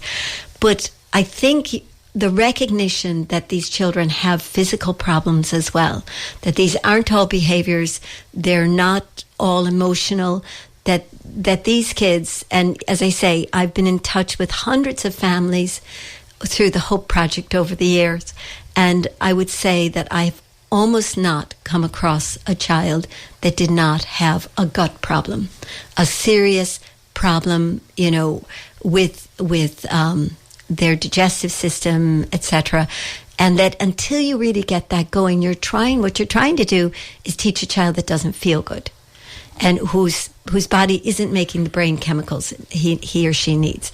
And that's an uphill battle. So I think you do need to invest in all kinds of reaching out and programs, ABA, whatever approach is helping, but you've got to get them feeling better.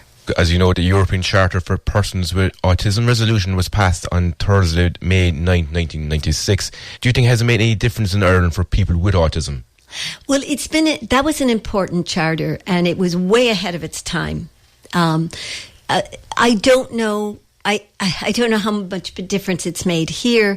Certainly as an MEP, it really helped me getting some European-wide projects funded and going. We got 4 universities and another group working on researching, developing the tools to count, to get the epidemiology going in Europe.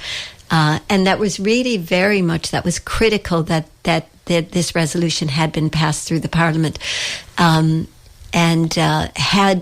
someone carried that on after I went, we would be very far advanced in knowing what the situation is in Europe And the thing about knowing is that funding follows that kind of epidemiology. You know, once governments are confronted with what is the situation, how many people are developing autism, what their levels of difficulties are, where they're located, etc., funding follows. And unfortunately, so far, nobody has picked that up since I left. Have you talked to your son about his diagnosis? Oh yeah, we talk quite openly, and you know we're discovering. You know, I mean, he's 37, and certainly over the last 5 years, especially through one of his tutors, we're discovering how aware he is. You know, we always had little hints, and little things would happen every couple of years that you'd think, oh my goodness, he knows everything. He's as smart as can be.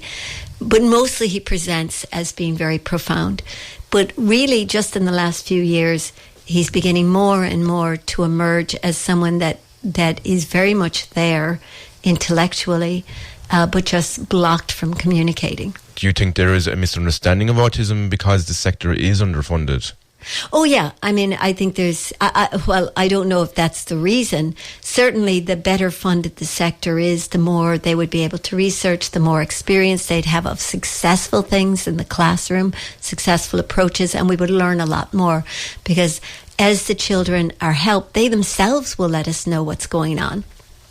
And so underfunding is really unfair to the person and the family, but it also hinders us, you know, in general, from knowing what's going on and what would help in the best way. Do you think that people with autism have the right to have their care needs provided by people who have like a genuine understanding of autism as well as a range of skills and approaches? Yeah, well, you know, everyone has a right to certain things. You know, we're very much social beings. We have a right to be able to communicate and live in society.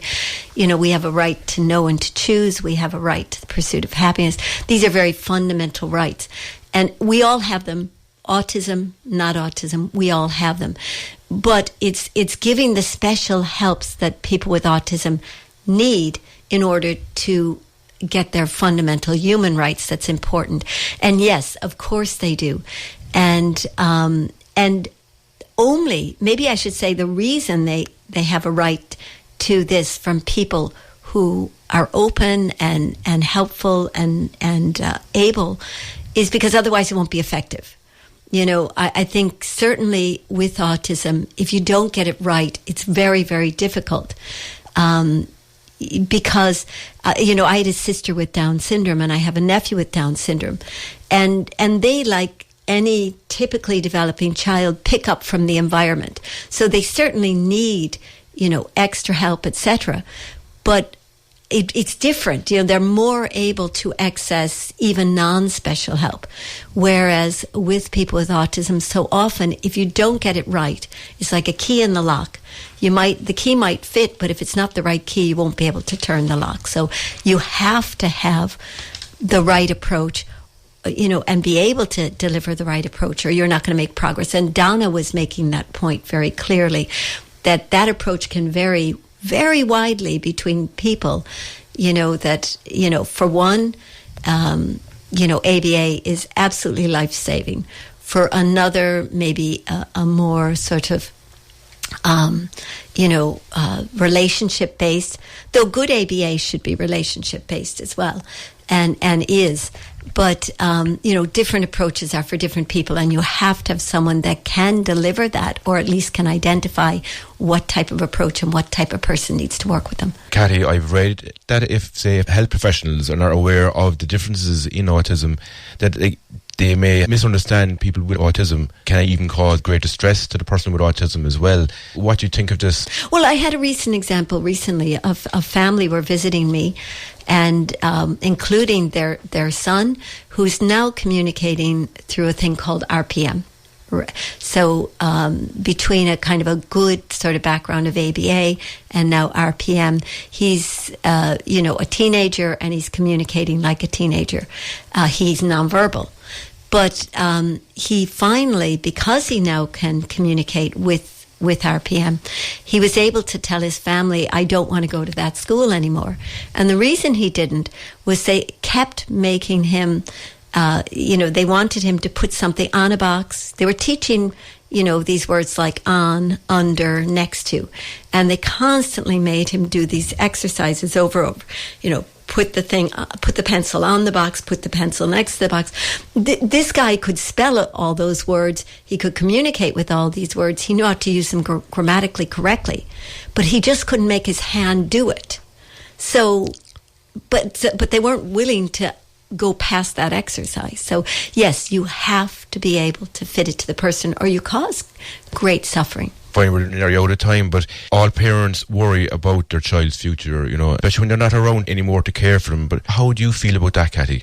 It's a huge, it really is a big thing for parents, especially because, as I say, you need somebody who cares about them, somebody who understands them, and somebody willing to give the time. And that's the description of a parent. Parents will do what sometimes nobody else will do, or even if they're willing to, have the time to do. If you're a teacher in a class, you might be a great teacher, but you've got a number of children you have to deal with. You're 9 to 3 o'clock or whatever. Parents are there all the time. Parents need to be supported.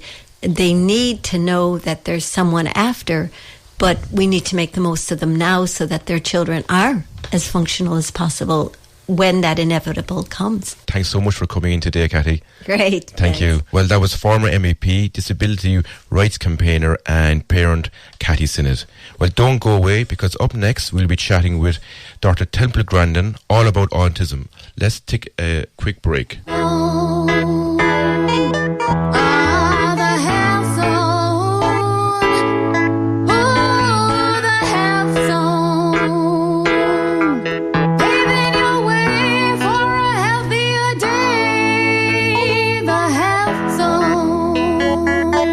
Welcome back to the Health Zone. Check out and like our Facebook page on www.facebook.com/The Health Zone Show. A podcast of this week's show will be uploaded later on today on www.mixcloud.com/The Health Zone. Last week, I was talking with Dr. Temple Grandin all about autism. Here's a part of the interview. The rest of the interview will be uploaded on our podcast. Here it is, and I hope you enjoy it. Today I'm talking with Dr. Temple Grandin, who's a doctor of animal science and a professor at Colorado State University. She's also a best-selling author, an autism activist, and a consultant on animal behaviour. She's also invented the squeeze machine, a device to calm the sensory systems of those on the autism spectrum. Hello, Temple. Good to be here today. Temple, tell me, what is autism? Autism is a developmental disorder that covers a wide range. At one end of the spectrum, you'd have Einstein with no language till age 3, Steve Jobs, who was a weird loner and brought snakes to school and was socially awkward. And then at the other end of the spectrum, you'd have somebody that's nonverbal and maybe cannot dress themselves.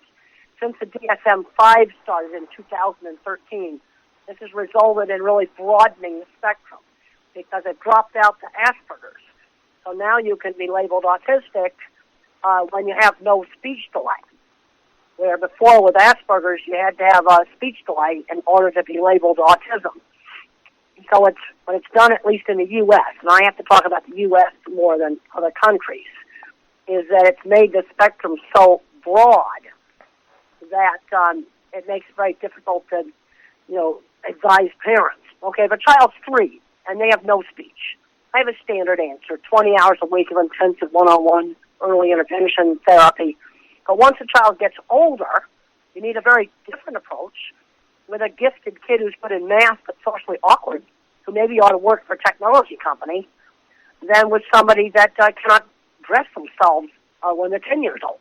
How does autism affect a person's life? Well, that's too vague a question, especially now with the DSM-5. I've visited many tech companies. In fact, I'm in Silicon Valley right now. I visited NASA yesterday. It was extremely interesting at their Ames Research Center. I've been to many of the tech companies, and it's full of Asperger's. They're everywhere. They're all undiagnosed. Then I go to an autism meeting, and here's a 10-year-old, same kind of kid, and he's not learning any work skills or social skills. And they're the same kind of person. You see, that used to be labeled as an Asperger. And you've got lots and lots of undiagnosed Asperger's at places like NASA and Silicon Valley and tech companies, and And one thing that really worries me, especially on the mild end of the spectrum, is I'm seeing too many kids aren't getting taught social rules. One of the things in my generation that helped me, all children in the 50s were taught social rules. Table manners, that was just taught. And that's not being done in the same kind of structured way that was done in the 50s.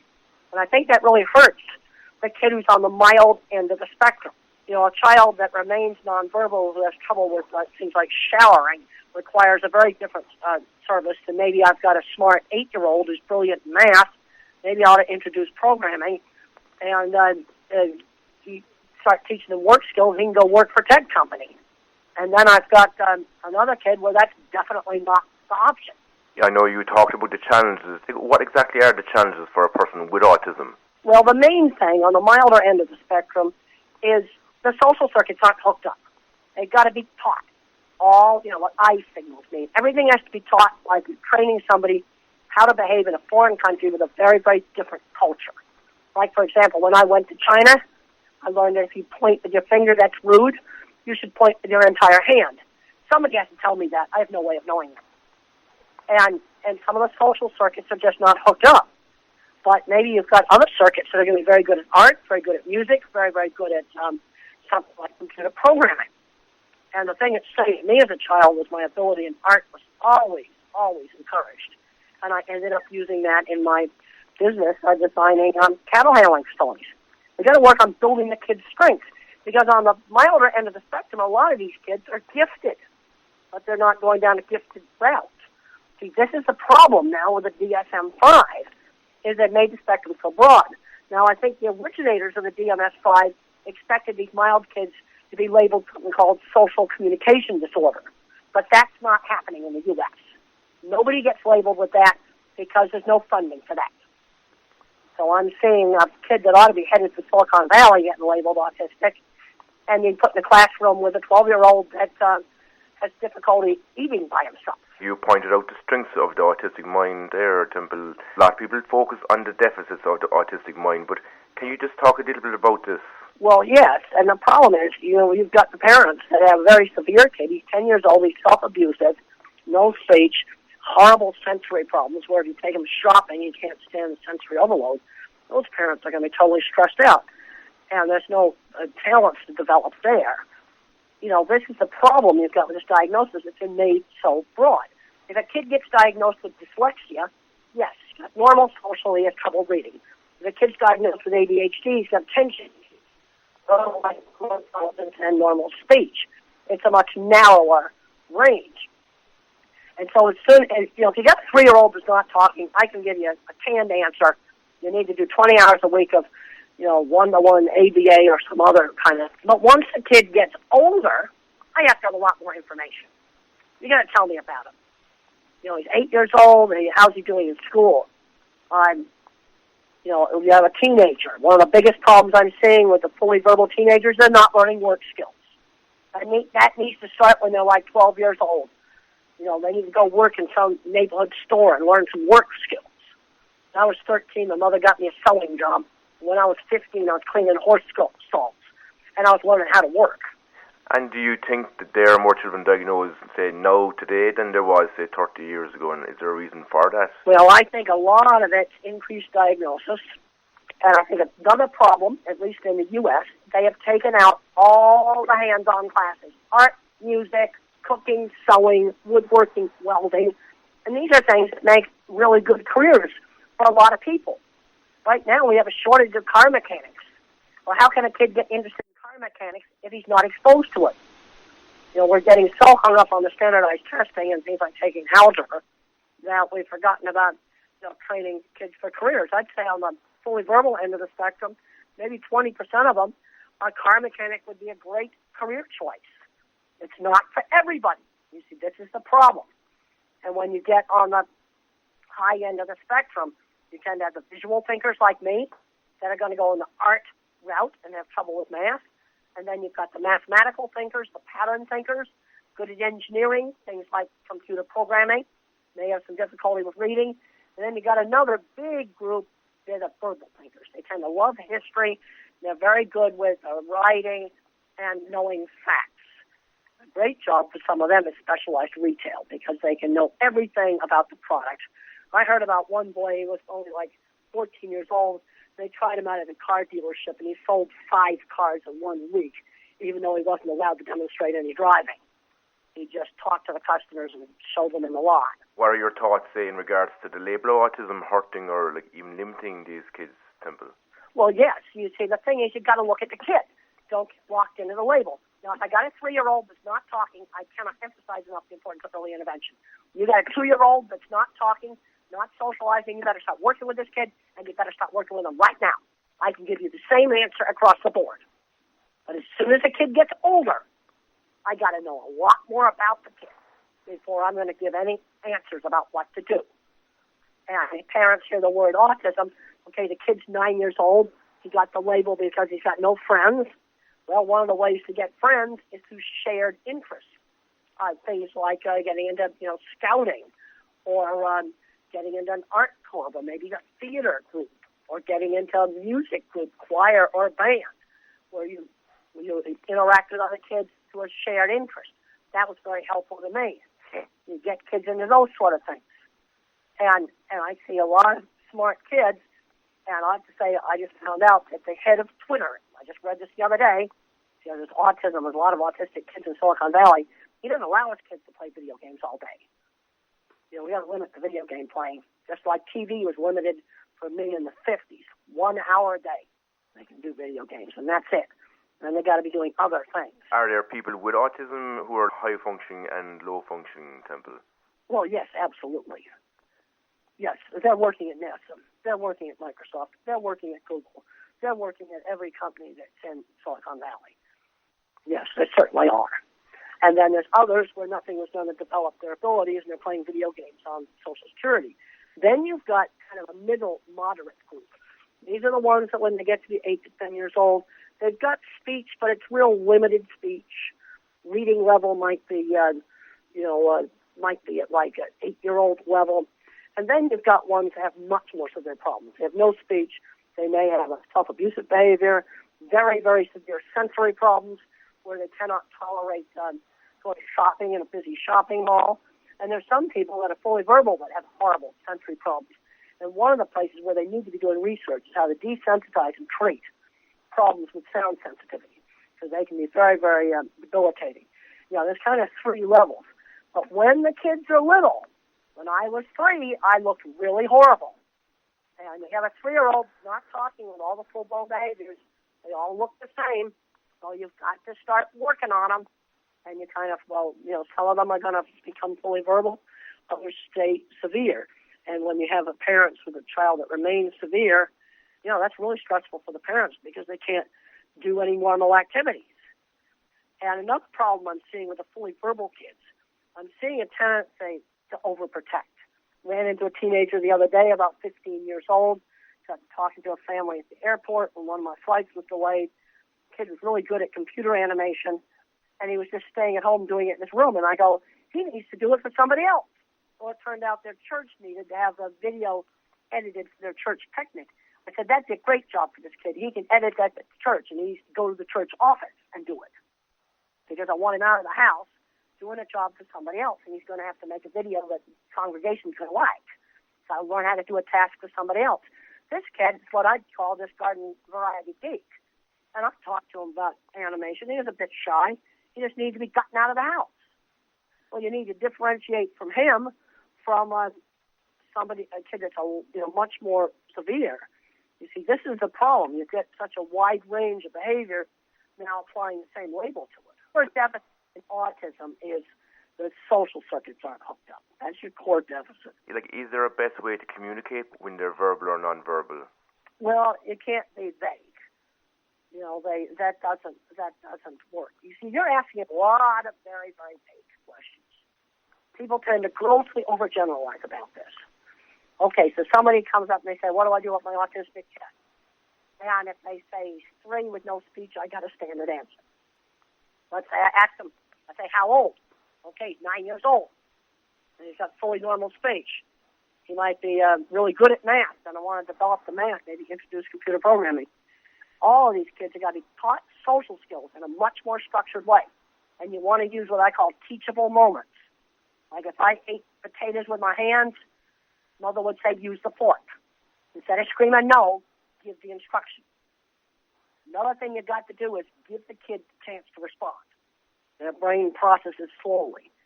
They freeze up if you try to rush them. You've got to give them a chance to respond. That's really important. That goes across the spectrum. But when I was 8 years old, I'd be party hostess at my mother's parties, so I'd learn how to shake hands with people. You've got to be taught those skills, like being in a foreign country. And in the 50s, all kids were taught those basic social skills in a real rigid, structured way. And that was really helpful to me. And it was really helpful to a lot of the people that are probably like older scientists now in places like Silicon Valley and NASA. And, Mozart be labeled with autism today. Is there any new research, say, in regard to diagnosing and treating autism at the moment, Temple? Well, on diagnosis on young little kids, you want to work on them as early as possible. And there's research on baby doesn't have joint attention. So you might say, oh, look at the pretty birdie. And the normal kid will look where the adult is looking. And autistic tends to not have joint attention. And that's a baby you'd want to work with and interact a lot with.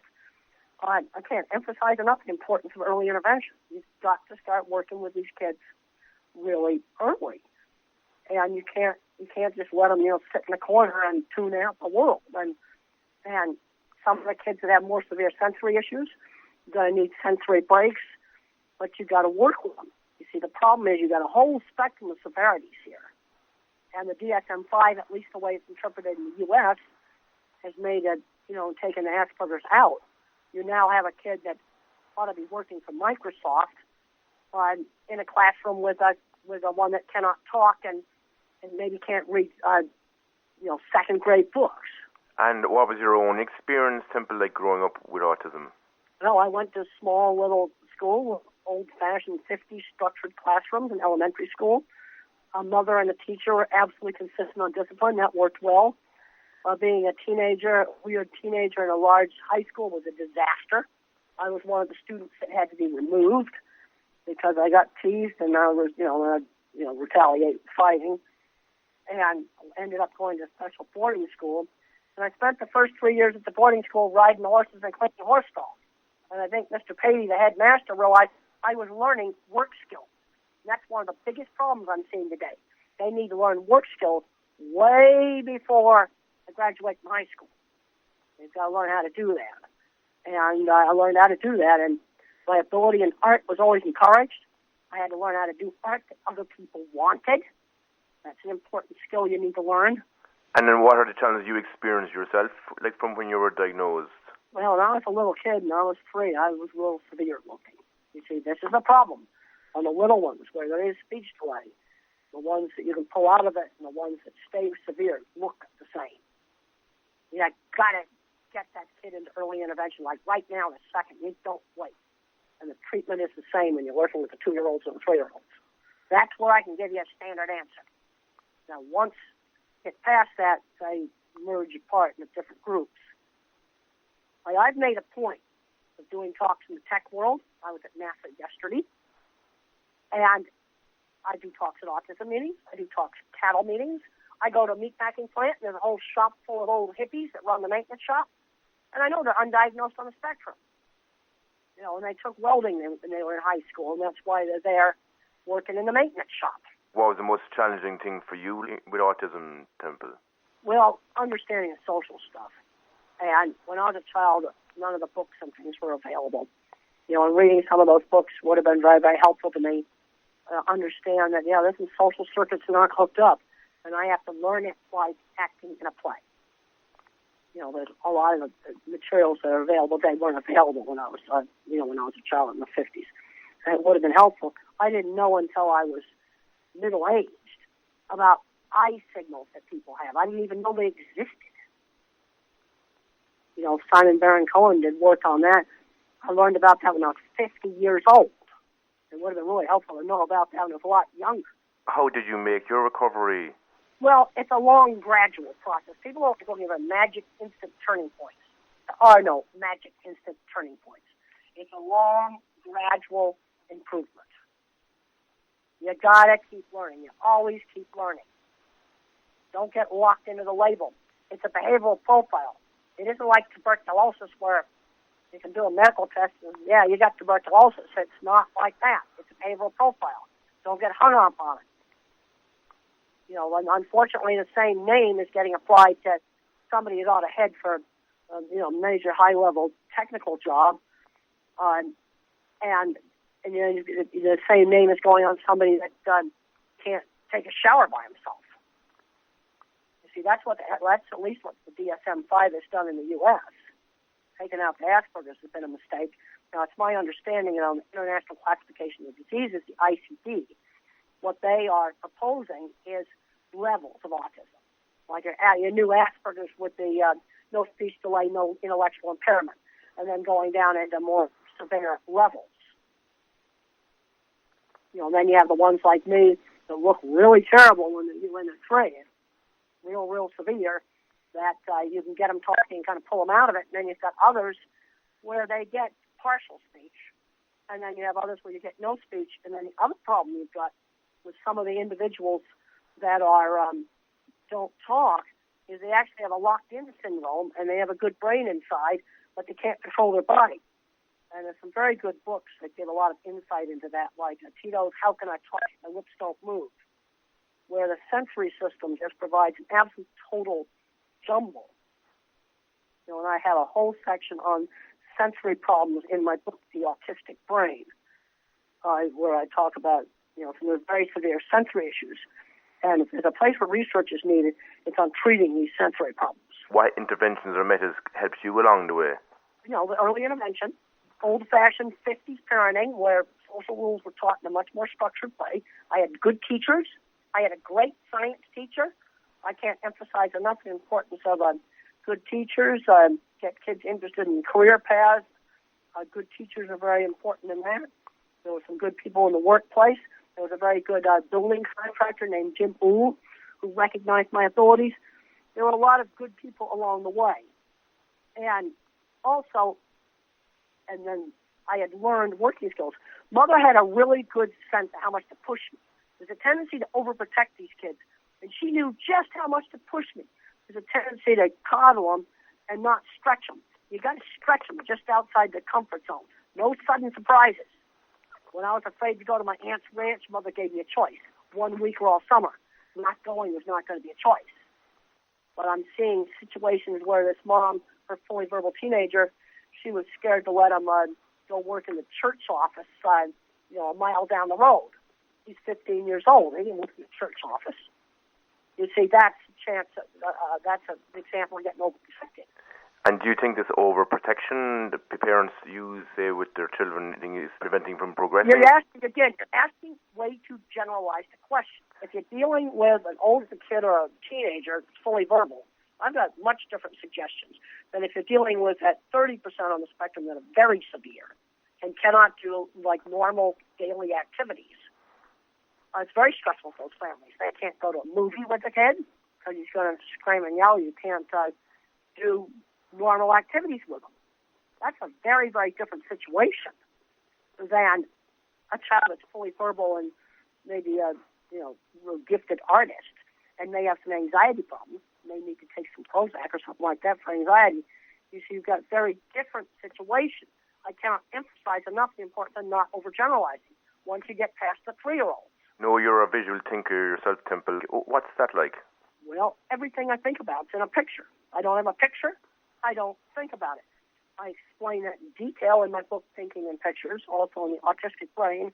I explain the 3 different types of thinking. You've got visual thinkers like me who think in pictures. Algebra is like impossible. These kids need to go right straight to geometry and trig. And then you've got the pattern thinker, the mathematician. They're going to be good at computer programming and engineering. And then you got the guy who's strictly a word thinker. Everything is words. You see, if I don't have a picture, I don't think. Well, you must be very much a word thinker. I think I am, all right. Well, let me test you on visual thinking. Think about a church steeple. How does it come into your mind? It's tall and pointy. Okay, that's extremely generalized. Now, about 20 years ago, I discovered that a lot of people that are highly verbal just see this generalized picture. I only see specific ones. My concept of what a church steeple is It's based on a whole bunch of specific examples. And I can bring them up in my mind like flashing slides up on the screen. And I can sort steeples into cathedral types and chapel types, and there is no generalized pointy thing. You see, I am a bottom-up thinker. Concepts are formed with specific examples. If you want to teach a kid a concept like up, you've got to say several examples. You go up the stairs. You walked up a hill. I picked up a cup. A plane went up in the air. Then they start to learn the concept of up. You do the same thing with the word down. You see, and I think you're very, very verbal because you're really, really overgeneralizing. Is there a way, like say, if a person has a child, how do they know their child is a visual thinker or not? Well, that usually doesn't show up until about 6, 7, or 8 years old. And the visual thinkers are going to tend to be good at drawing. You provide you just be drawing on the school papers. They tend to be good at drawing. Musicians, if they give them access to musical instruments, will be good at music. Mathematicians start to get good at math. So if an 8-year-old that's good at math, don't make them do the boring little baby math over again. Give them a higher high school math book if you can do it. Don't make them do the baby stuff. You can move him up in the math, but he may need a lot of tutoring for reading. That tends to be the pattern. And those specialized thinking, it doesn't usually show up in like 3 and 4-year-olds.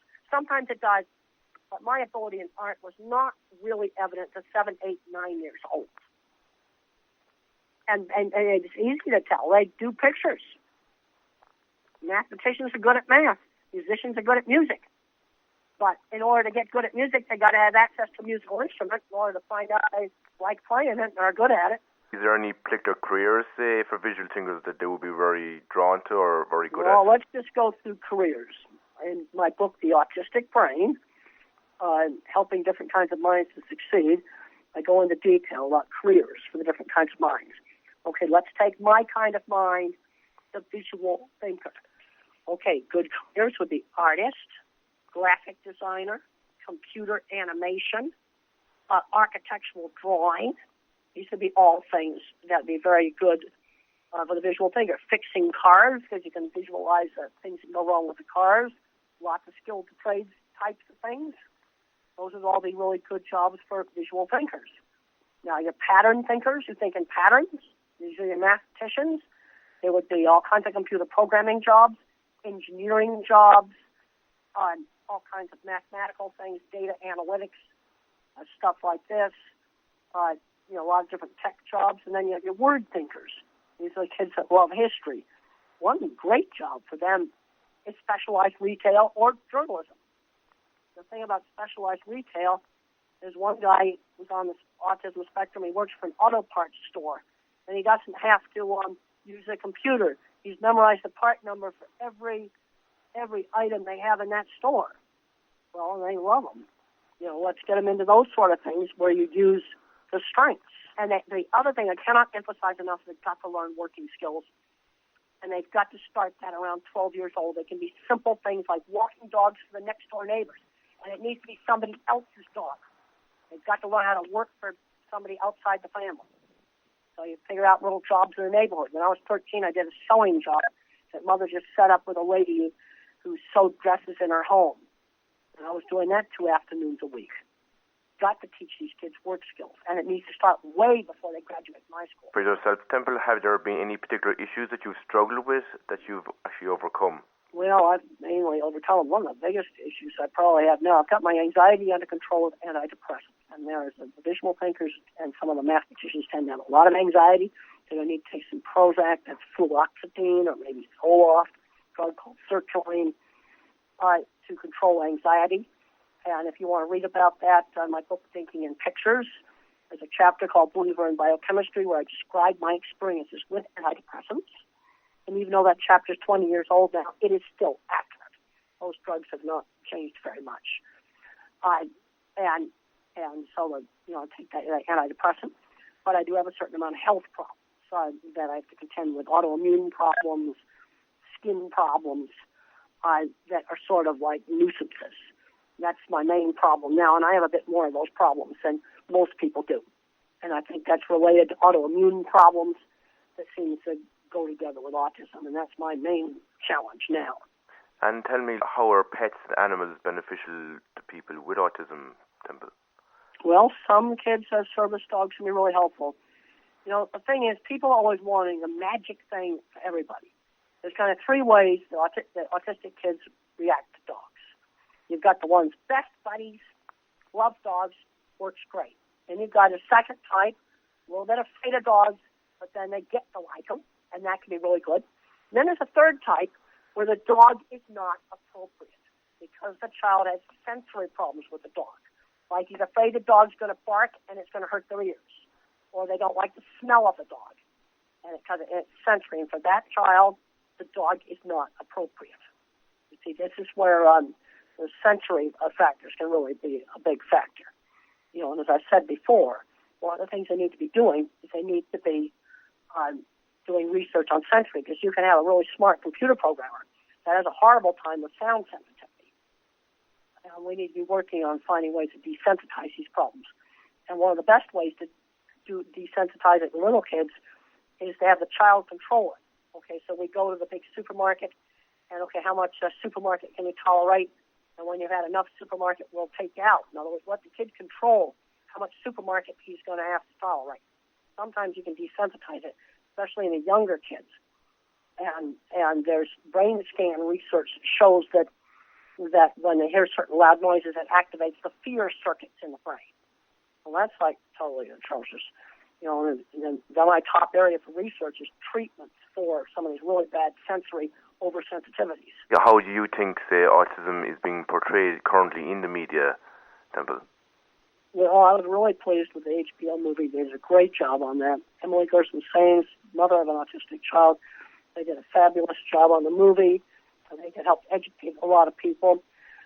You know, some stuff in the media is not good, but they did a good job with that movie. A lot of people have seen the movie. It's being shown around the world. I think that's absolutely wonderful. But we got to put the emphasis on what the kid can do. So, like, if your kid's really good at drawing, why don't you put his drawings on your phone and sell some jobs? I started out my business one little freelance job at a time, starting out with painting signs. My very first sign job that I sold was for a beauty shop. And I had to make a sign that a beauty shop wanted. And that did not include horse pictures on it. And then I was designing cattle facilities. And you work on your freelance business, one little project at a time. And when you're a weird geek, I sold jobs by showing off my drawings and showing off my photographs of projects. You sell your work rather than yourself. And you gradually build up your business. And I know you talked about sensory issues there just a while ago as well. Can you tell me about sensory issues like being disturbed by sudden or loud noises or itchy clothing or obsessions and self-injurious behaviour when it comes to people with autism? Like, why do people with autism do this, and how can they be helped? Well, first of all, sensory problems are not just limited to autism. You're going to have a lot of people that have autism. Autistic people tend to have more sensory issues. Also, they're very variable. One kid's got a sound sensitivity problem. Another kid has a visual sensitivity problem, where when they get tired, the image will pixelate like a bad television image when it has a lot of rapid motion on it. I don't have that problem. But they're very, very variable. Touch sensitivity, you got to find something to wear against your skin that doesn't itch. And I still have some problems with that. And there's no way you're going to get wool against my skin. That's just not going to work. The sound sensitivity, that's gotten a whole lot better. And then one of the things with the young children, you want to get them, you say, well, come on, I'll let you control how close you get to the loud noise. And then sometimes you can gradually desensitize it. But you don't force them into it. You let the kid control how much exposure they're going to have to the bad sound. A real bad one's microphone feedback, where the microphone screeches. So you might hand the kid the microphone and let him walk up close to the speaker, it starts to screech, and then he can back off, where he's controlling it. Do you think the sensory issues are the root of what makes people with autism different, or would you say? Well, the sensory issues are the actual core deficit, or the social circuits are not hooked up. That's the core deficit. And so social interactions have to be taught, like coaching an actor in a play. That's how you need to teach it. And one of the things that was done in the 50s is what I call teachable moments. So let's say I start to grab some merchandise at the store. Instead of screaming no, they should say, put the candy bars back, we're not buying those today. Give the instruction. You don't scream no. You've got to stop saying no. You tell him what he should do. I call that teachable moments. They've got to be, instructed on how to act. Like if I forgot to say please, Mother would pause and she'd go, you forgot to say, cue me to say please or thank you.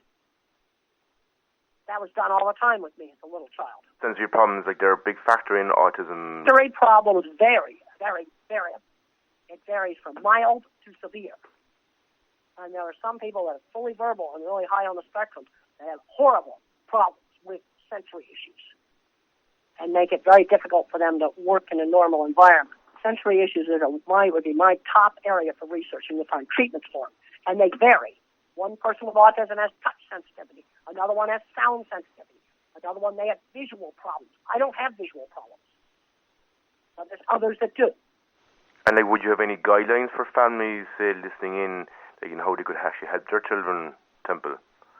All right, what age of children? This is where you're asking. I can't emphasize enough. Generalized question.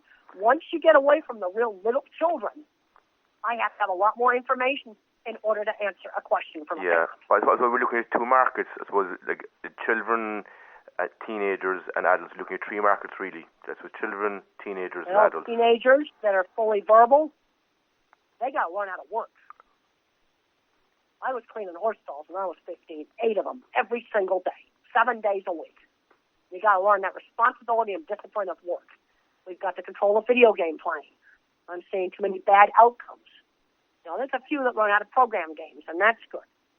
If the kids like Minecraft, they need to learn JavaScript. There's a lot of free programming courses online on Khan Academy. But learning work skills, that's one of the biggest problems with the fully verbal kids. You got a 15-year-old, he needs to get a job. And I don't really care what the labor laws are. You find him a job. Somebody's got an ice cream store down the road, then you need to be working in it. Just go in the cash economy. These kids have got to learn how to work. But that's for the 15-year-old that's fully verbal. Now, let's say I've got a 15-year-old with no speech and barely can shower by himself. I'm not going to recommend that he work in a store. You see, that's where I have to have a lot more information. But still, there's a tendency to overprotect.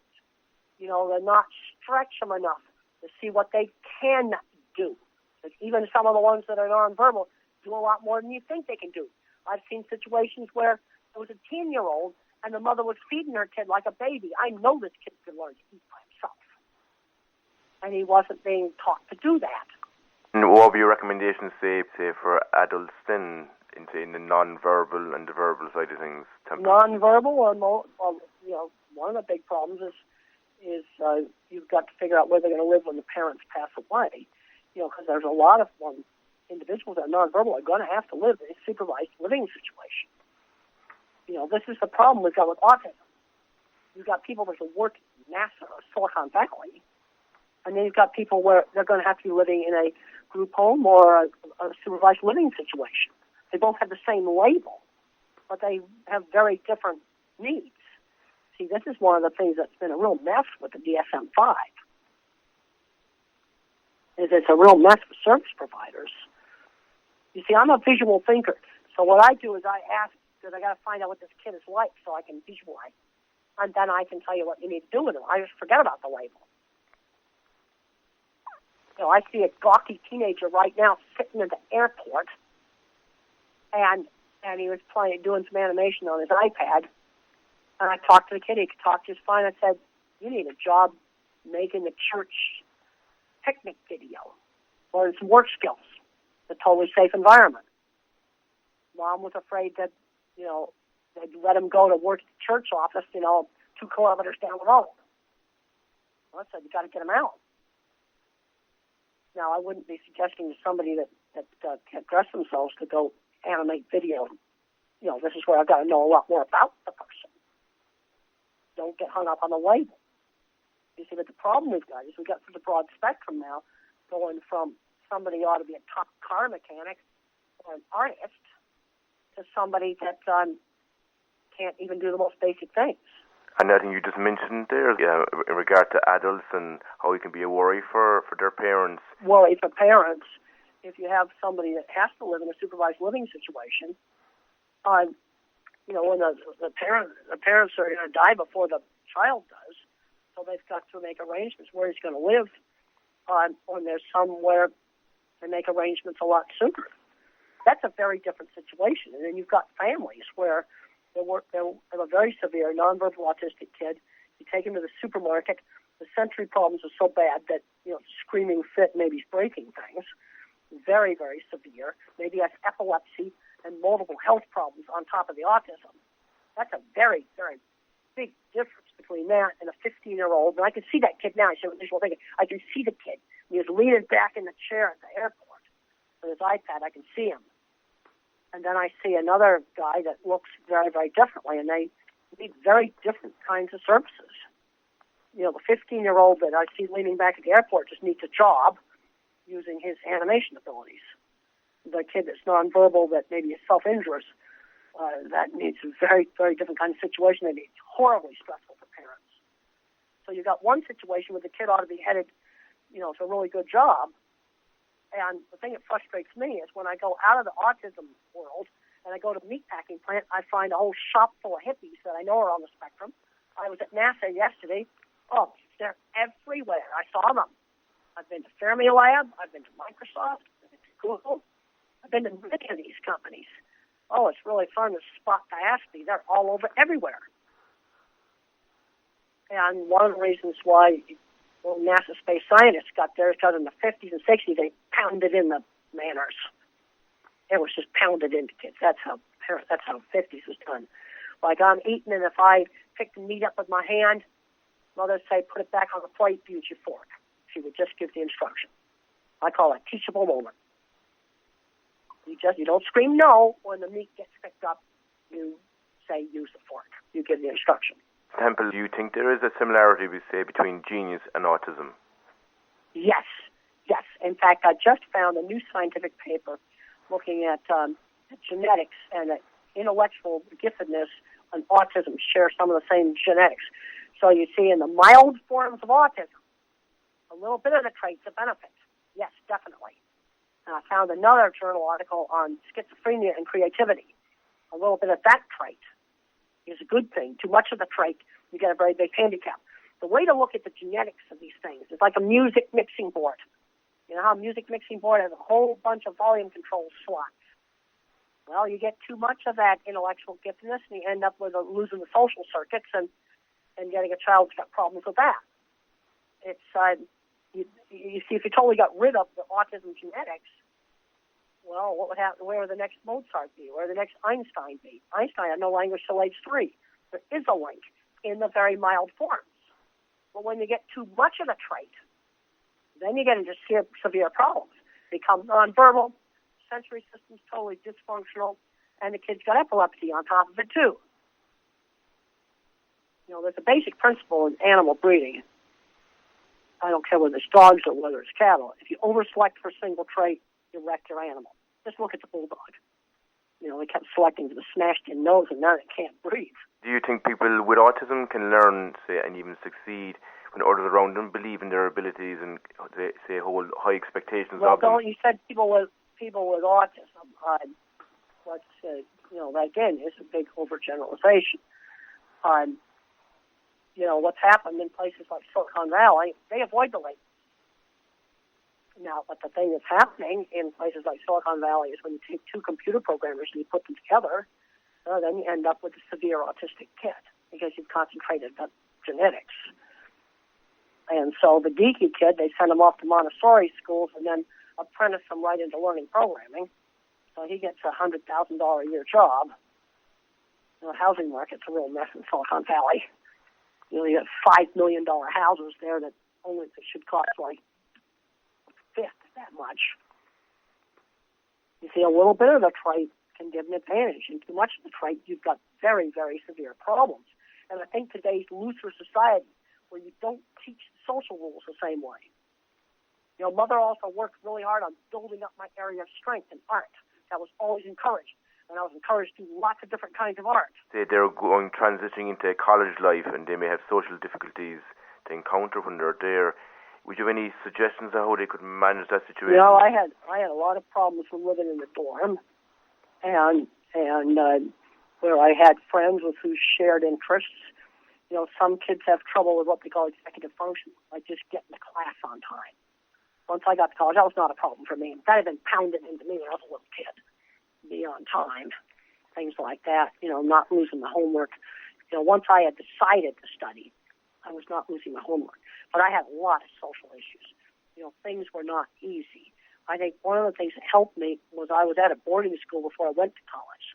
So I was already used to living away from home. So that probably was helpful. Another thing that my boarding school never allowed was becoming a recluse in my room. That absolutely was not allowed. I had to be at meals. I had to be at chapel. Even though I didn't do much studying, I had to physically be at class. They absolutely would not allow me to become a recluse in my room. And they encouraged me to work in the horse barn and learn how to work. Have you met people with qualifications, say, who have found it difficult to even to get employment? A whole lot of problems with employment. And I think part of the problem is they're not learning how to work. I think that's a very big problem. These kids need to learn how to work way before they graduate from high school. Way before. So because you always want a slow transition from the world of school to the world of work. You know, like this kid that I met at the airport. He needs to be learning how to edit video right now for somebody else when he's 15 years old. Learn that work skill. Temple, if parents say received the recent diagnosis that their child is autistic, like what would you say to them? Well, wait a minute. I got to know what age he is. 3 or 4. 3 or 4 years old and not talking. Yes, we say non-verbal. Yeah. Work on non-verbal. Yeah, he's got to start working on early intervention, 20 hours a week of one-to-one teaching. Right now. Right now. Work really hard on the kid, on speech, on social interaction, learning words. That's what they need to do. Don't wait. Don't wait. And if you're in a situation where you can't get services, I'd recommend my book, The Way I See It, 3rd edition.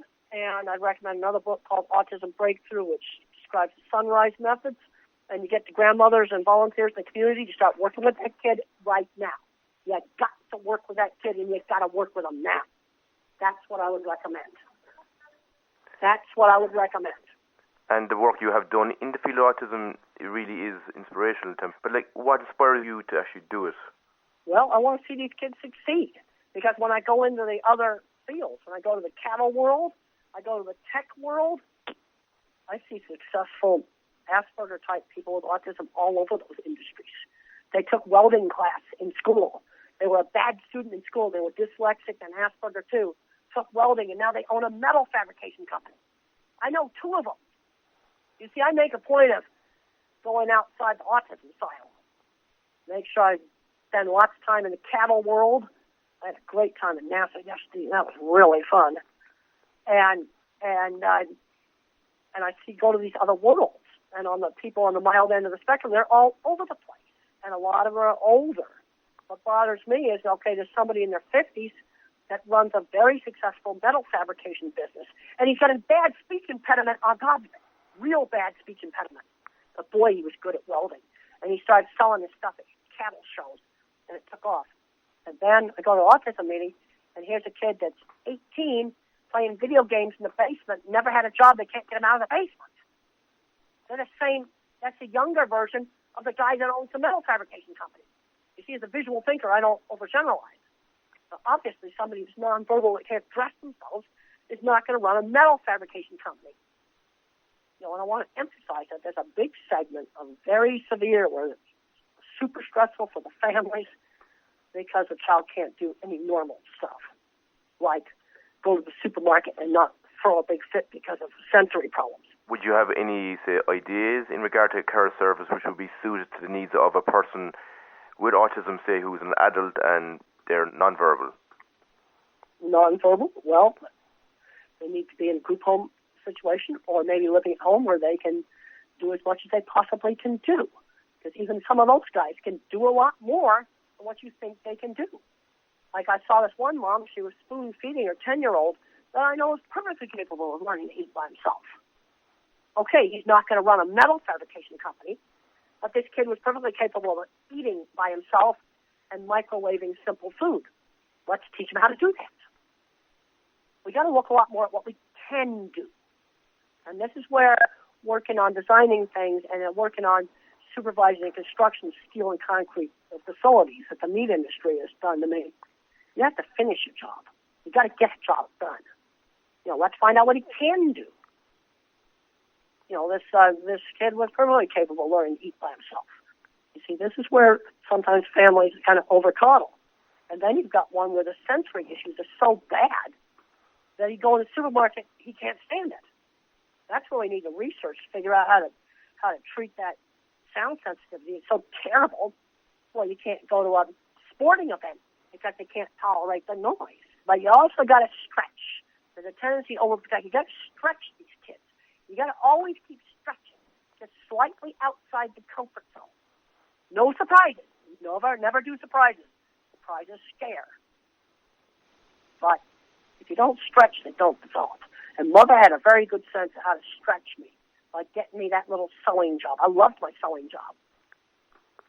And I think schools, at least in the U.S., have taken out a lot of things like cooking, sewing, woodworking, art, music, theater. These are all things that can lead to great careers, and they've taken that stuff out. That's really wrong.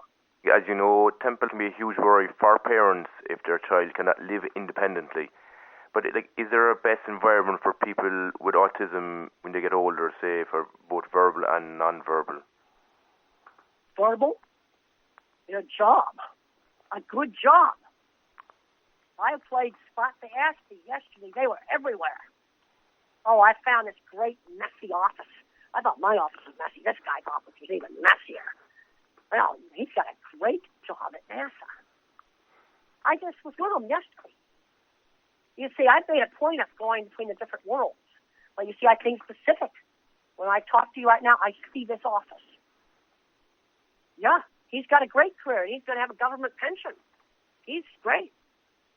And then you've got somebody else playing video games on Social Security because nobody hauled his butt out of the house when he was 12, haven't learned some work skills. And then you're going to have somebody else who's an adult, and if they're in a good situation, because see, I think specific, living in a group home, is able to go shopping, can go out to some movies, go do some fun things, can do simple work to take care of the house, and they'll have to be in a supervised living situation. You see, this is where the spectrum is so broad. And then you have some very severe cases where they've got epilepsy on top of it. Sensory problems are extremely severe, and they have a very difficult time doing normal things like maybe going to a soccer game because they can't stand the noise. You see, the guy that had the messy office, he's close to my age. Is it different for the non-verbal to the verbal? Well, you see, they kind of break into three levels. You got fully verbal, normal intelligence, but you may have deficit areas like math, but normal intelligence, everything else. Then you've got ones that they have partial speech. You ask them a question, they can answer, simple answers. They kind of vary by severity. But when the kids are 3, they all look the same. That's how they ended up all the same levels when they're 3. I looked horrible at age 3. I looked really low functioning and horrible. But with lots of good early intervention, I was pulled out of it. But there's another one, you do that same early intervention, and they don't learn to talk. You see, this is where there's different levels of neurological severity. What's your own opinion, say, on the unregulated and unethical treatments being given to autistic children at the moment? A lot of stuff that's just absolute garbage. And some of this stuff is actually dangerous. And, the early intervention, it's good teaching. That's what the kids need. But there's a lot of people out there selling a lot of garbage. Yeah, because I know some of them are like MMS, stem cell therapy. Some of this stuff is just rubbish. And the things that tend to work, some kids do respond well to the gluten-free diet.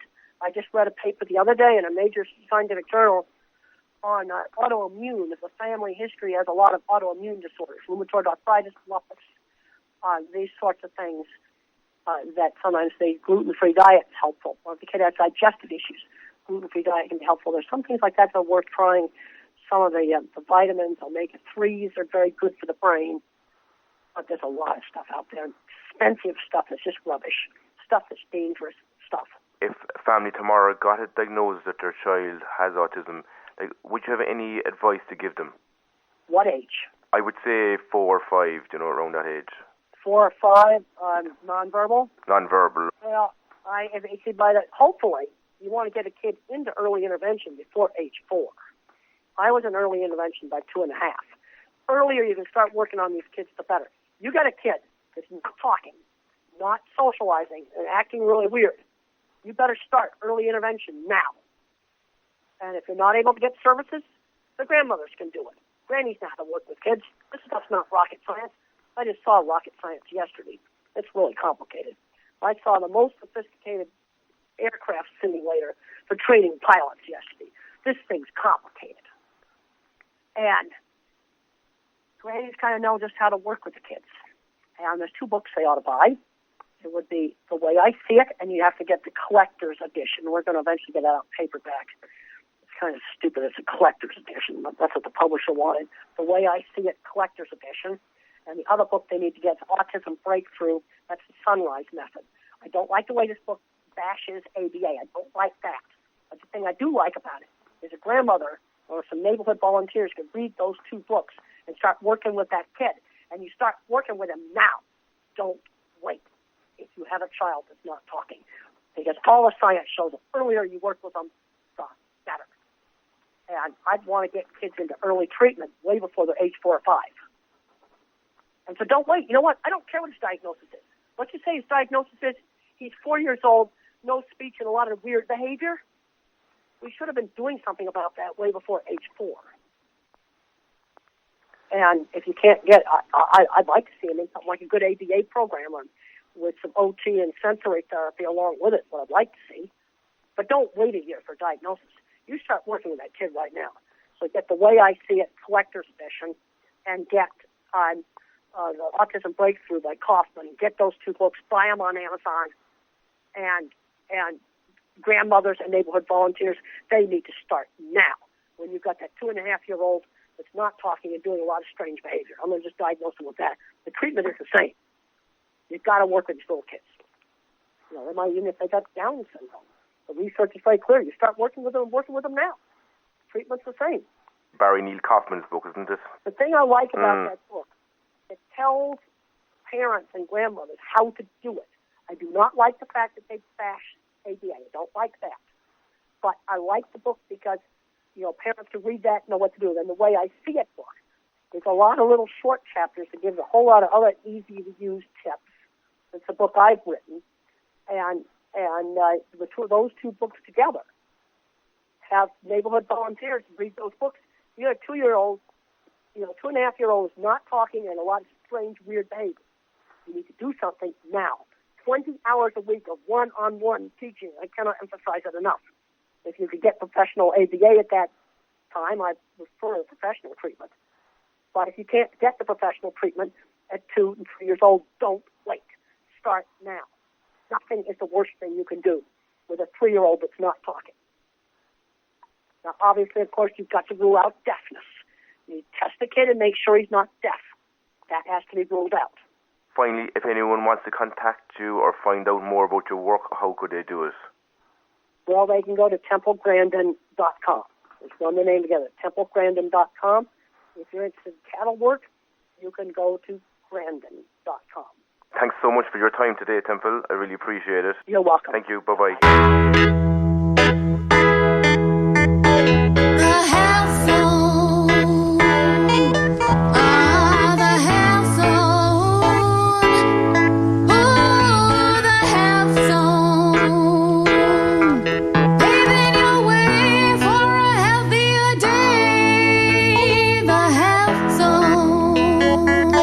Welcome back to the Health Zone. Check out and like our Facebook page on www.facebook.com/The Health Zone Show. Well, that was Temple Grandin talking to us all about autism. Very fascinating indeed. If you'd like to listen to more of the interview, the full interview will be uploaded later on our podcast on www.mixcloud.com/The Health Zone.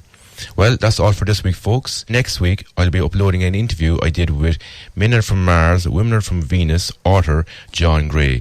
It's definitely worth listening to if you want to find out more about relationships and how to improve them. Until then, let's listen to the Gypsy Kings with Bamboleo.